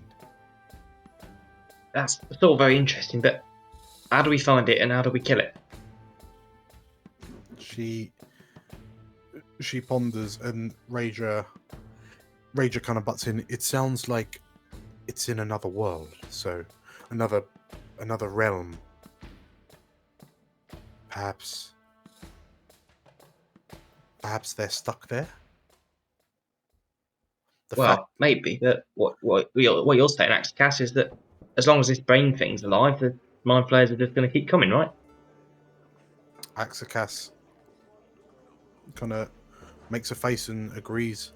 The fact that, from what I hear, the fact that these Sharans, this Project Implacable, are actively seeking out people to put through Ceramorphosis, that's troubling. It would seem almost as if they're deliberately trying to increase their numbers, much like an army recruits to swell its numbers.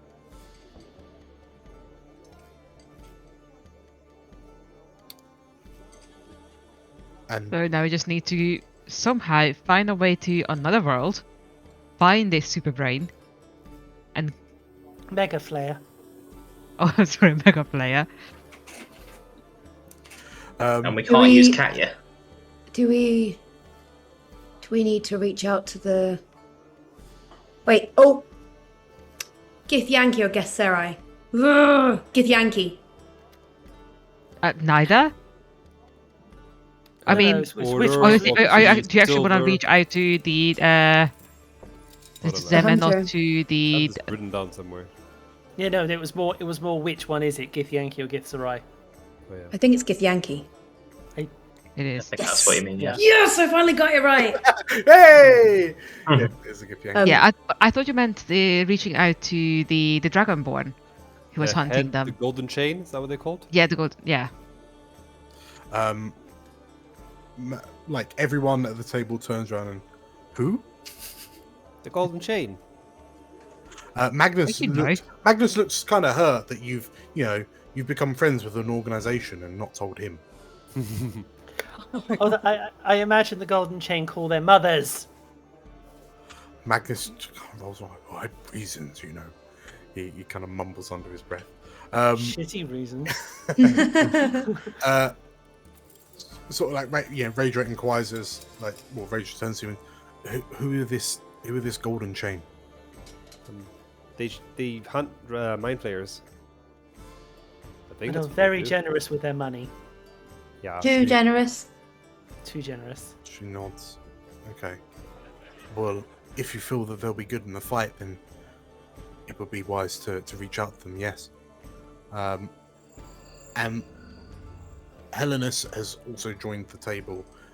She's they've been listening in to everything that's been said. And Helenus,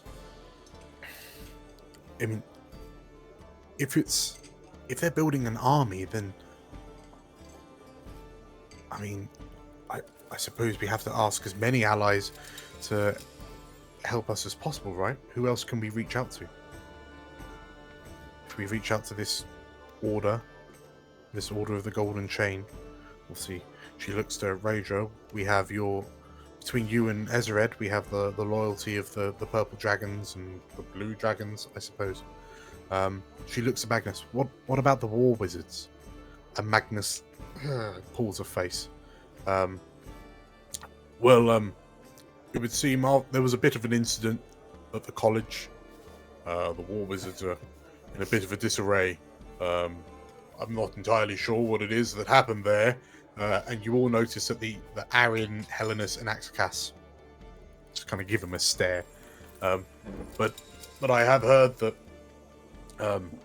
the Mage Royal has been made aware of these kind of Sharan spies, I suppose you call them, and he's been busying himself rounding them all up. So the war wizards kind of busy at the moment, self-policing, just trying to figure out where all the traitors are. They do owe us, though. I mean, well, not us, but they owe you, Balthazar. I'm sure you're due quite a lot of compensation. They did. Blow you up. Police accident. Mm. Yeah. I think you're right. No, I haven't thought about it. I need to get a wizard lawyer. Magnus. Magnus kind of shrugs. I mean, give them a bit of time, and I'm sure that the war wizards will be able to support us. He says, with a hopeful but slightly skeptical look on his face. Maybe we can. Could we reach out to Shantra and Garib? I know it'll be hard, but they could help. They know this kind of. Who do you want to reach out to? Garabrail. Shadowfell and Gabriel. I think As you if say- reach out to the gold chain, they would contact them if they think if there is a need for it. As you suggest that, oh yeah, we'll reach out to Shana and Gabriel. You see Raedra turn her head to you. She tilts her head slightly. What? Gabriel.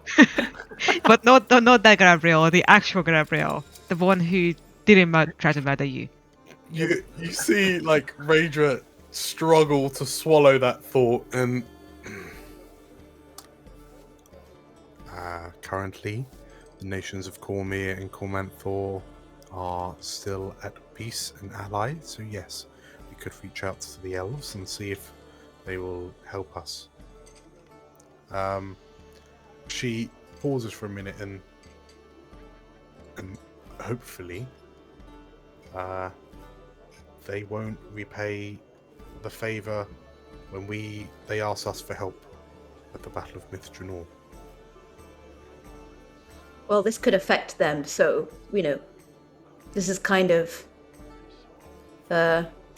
scratch your back, scratch our back kind of situation, except where it's like scratch the mind flayers away from the back. Oh, that's an It definitely works image. somehow. Ah, but jokes aside, at least we should give them the option to choose. We can't decide for them from the get-go. They're like, oh, because we have been awful to them, that they are not going to come to our aid. Exactly. Okay, so like as you guys gonna mull this over, you kind of look up and you see Magnus, like looking at Raedra with some intensity, and it's almost like they're having a conversation just with their looks at one another. I'll just look at them and go, get a room. Raedra looks shocked and confused, and then she kind of catches Magnus's eye again and do it. Send a message to Semberholm. We'll see if the Cormanthians are more noble than we are. I might also have another idea, although I don't know if you'll like it quite so much. I've had a day of surprises already, Mr. Marifat. One more can't hurt. Yeah, well, as it happens, I know a fair few gentlemen and gentlewomen scattered around various islands and in the sea who might be willing to pitch in. Let's say they've fallen afoul of some of the maritime laws of this great realm, and in return for a royal pardon, they might be willing to lend a helping hand.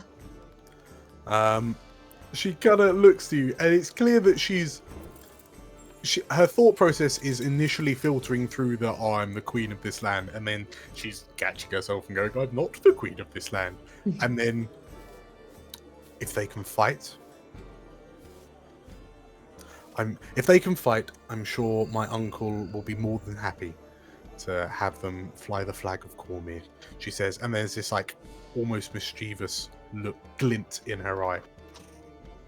Well, they can certainly fight. They might quibble about the flag, but yeah, I'm sure we can work with that. Would they be happier under the Warhound flag? No one would be happy under the Warhounds flag. Let's face it. And Slate is carrying it still, though. Honestly, I think they might bring their own. How about Aradel? Raedra, who? Oh, she's like a warhound. She's retired. Yeah, Magnus, owner of the Warhounds. Has she not retired? Well, she might have some good contacts. Magnus thinks about it, and I mean, that's not a bad idea. I mean, Arabelle is bristling with mercenaries and sellswords, but I mean, if Arabelle has the might to fend off the rest of Cormyr on multiple secession attempts, then they might add some much-needed power to an allied army. And Raedra Raedra nods. I've always liked the company of Arabellans. It's nice. It's refreshing to talk to someone who gives no shits. I may have a Hail Mary. Please, Miss Donahue. Well, I don't know if they're still operating in the city. I mean, they were very clear that I should leave them well alone, but, you know, I may know of some people who are working in the shadows who might be able to help us. I can try and make contact. Now, Ursula's operation has been destroyed. Raedra looks at you. She's got a look of, I don't really want to ask too many questions, but if you think it will help, I think we'd all appreciate it. I'll do what I can. Also, circling back to something that Slate said. Yes. The Githyanki. What about them? They are definitely capable of destroying a large amount of the Illithids, which we can't really say of anyone else in this setup. However, last time we talked to them, we didn't exactly part in the friendliest of ways. Well, we didn't part from their leader the friendliest of ways. We did try to help some of the others. Also, here at the last time we saw the Githyanki, they fired a very large beam of energy into a ship we were riding on. I know. Yeah, it's their fault that Badger's I know. not here. I do want to point out that probably didn't know we were on the ship, but I'm also aware it would have made no difference to them, probably. I'm not saying that we have to. I'm just saying that if we get desperate, if it feels like there is no other option, it is something that we probably should keep in mind. They also have ways of traveling in the same way that the Mind Flayers do. That's handy. Magnus nods, and I mean, if you could figure out how to get them on side, then yes. I mean, well, I know firsthand that they are worthy combatants. I mean, their leader, that Githyanki in the big horned helmet, she tried hell and high water to take part my head from my shoulders. But yeah, if they are able to help us, then that would be fantastic. But I think the problem is we have no idea where they are or how to contact them. I mean, they could be anywhere right now, right? I could maybe send the sending. It might work. I mean, maybe let's talk to everyone else first. Let's see what the Golden Chain says, because I think they might be the best prepared for a fight like this. If even they think this is going to be a difficult fight, then we can maybe think about fighting the Githyanki, but not before. Magnus nods. I'll have my and he looks at you, and you can see that he's desperately wants to say the word spies, but then he goes, I'll have my associates. He gives you a wink, a really big cheesy wink. I'll have my associates speak to these various factions and see if we can get them to converge on Suzail. Yeah, Magnus, just say Wombat. Just say Wombat. They're not wombats! It's okay. There's no reason to be ashamed of it. I mean, Balthazar is really useful, I think. Thanks. Thank you. Okay, so just for clarity, so we are reaching out to Semberholm. Sure. We're reaching out to the guilds of Arabelle. We're reaching out to the Golden Chain. Golden Chain. Yeah. The pirates. The Dragonmere. Pirate Isles, yeah. The pirates. Obviously, we've already got the purple. Or we've got the purple and blue dragons. And then last ditch, was Harper's. Oh, Harper's, yeah. Harper's. Yeah, all the halflings of Half Hap as well. They're going to join.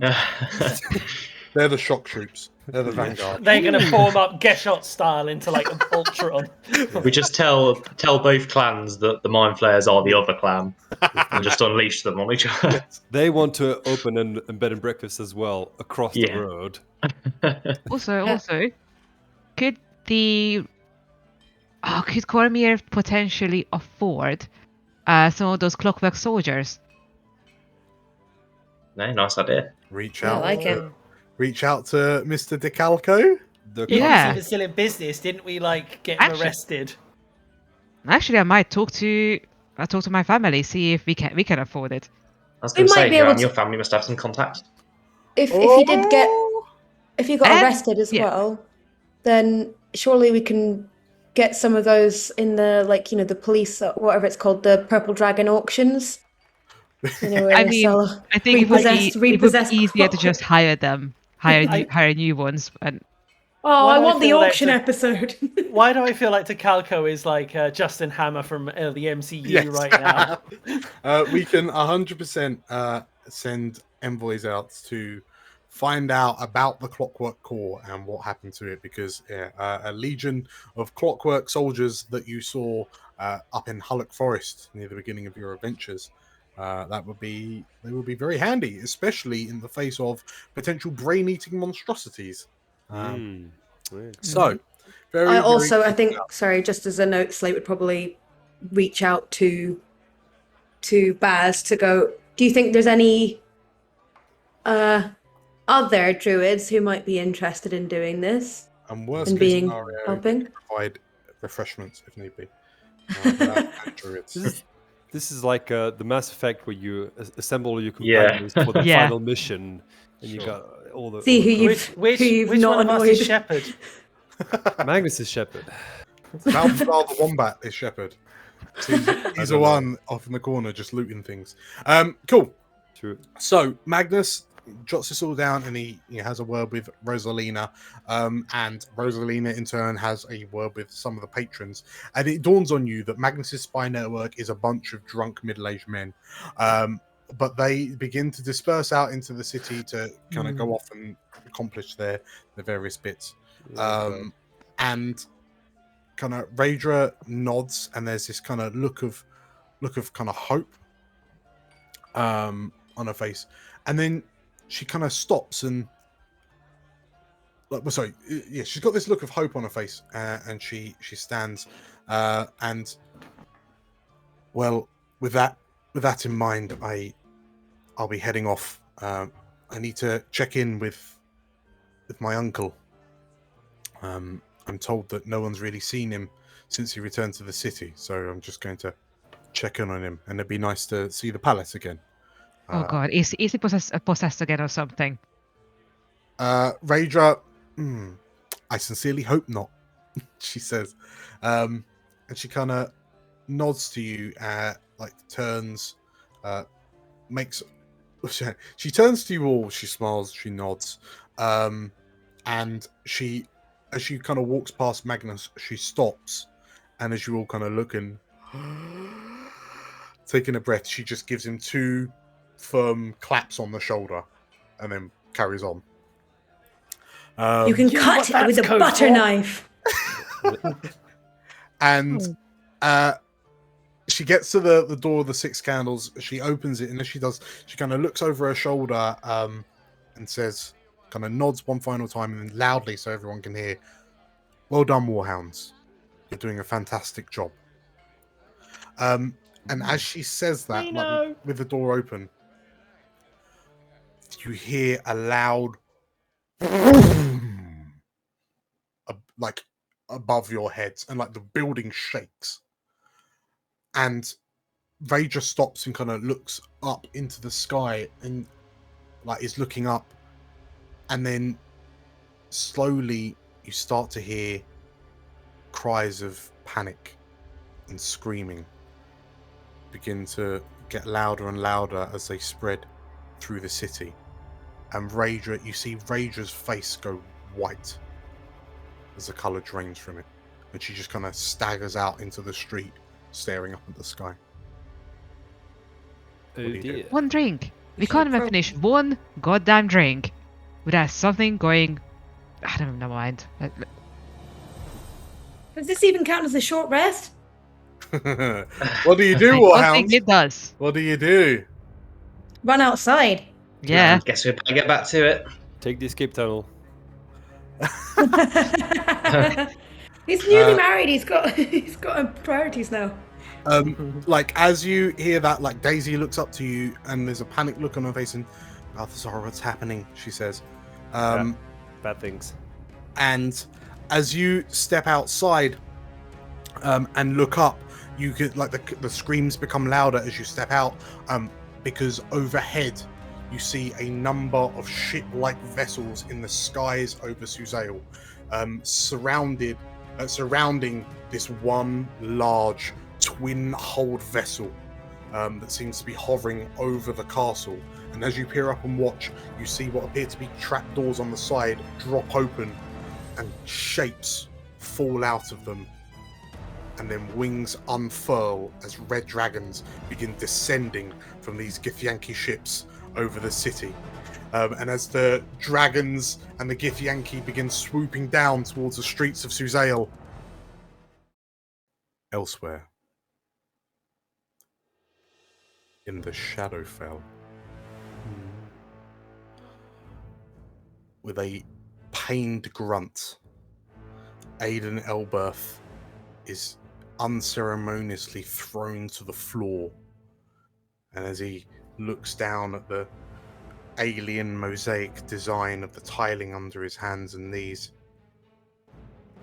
shaking, every part of his body quivering in fear, he looks up to the large pulsating brain that floats above a briny pool in front of him. The room is radiating, it is glowing in a sickly pinkish light from the pool, and Aidan is acutely aware of the sounds of the creatures swimming around in the mucousy liquid beneath this tentacled brain. He looks up to either side and sees the tall, imposing silhouettes of the black-skinned Mind Flayer Ulatharid Council. And one of them steps forward and telepathically says, "You've failed. You've allowed one of our breeding stations to be destroyed. Your setback has cost us dearly." And Aidan kind of grimaces and I'm sorry, I didn't. One of the other Ulatharids steps forward and, "Your failure will not be tolerated here. Go. May you prove more useful post-transformation." and Aidan is dragged away by an invisible force screaming into the shadows. Mind Flayers turn to look at the brain, and it pulses with energy. It ripples as if angry, and it peers through the scrying orb in front of it as it watches red dragons fall out of Githyanki vessels above Suzail. The Ulatharids in unison say, "What are your orders, Lord Ialum?" and we will call it there. We've heard that name before. What a twist. Dun, dun. Congratulations, everybody, on completing session 34! Hey. Hey! Very good. Thanks, Dan. Right. Thank you, everybody. Right, so, yes, one baddie bites the dust and another steps up to take its place. So, yes, thank you all for playing. I'm excited to see where we go from here. Yeah, if you liked what you saw, then please give us a like and comment down below. It really, really, really helps us. You'll find that there's loads of other videos that you can watch here on the channel. And if you really like the stuff, if you could click the subscribe button, that also really helps us. We release stuff frequently every week, and yeah, it'd be good to have you along for the ride. So with that all said, thank you for watching, thank you for playing, and I will see you next time. Bye. Yeah, next time. Bye. Bye. With scant moments to rest, the Warhounds are called to action once again as the vicious Githyanki commander, Zinaleth the Hunter, makes her return. How will the city of Suzail fare against such a fast and unexpected attack from the Astral Pirates? Join us next time to find out. Once again, a massive thank you for watching the video through to the end. Your support is always appreciated and encourages us to keep on doing what we're doing. If you enjoyed the video, make sure to hit the like button and leave a comment on your favourite bit or what you think might be in store for our heroes. Vicious combat encounter ideas are always welcome. If you want to see more of our content, you can watch another video by clicking here, and it would be absolutely amazing if you click the subscribe button here. Go on, you know you want to. So, with all that said, stay safe, and may the realms endure.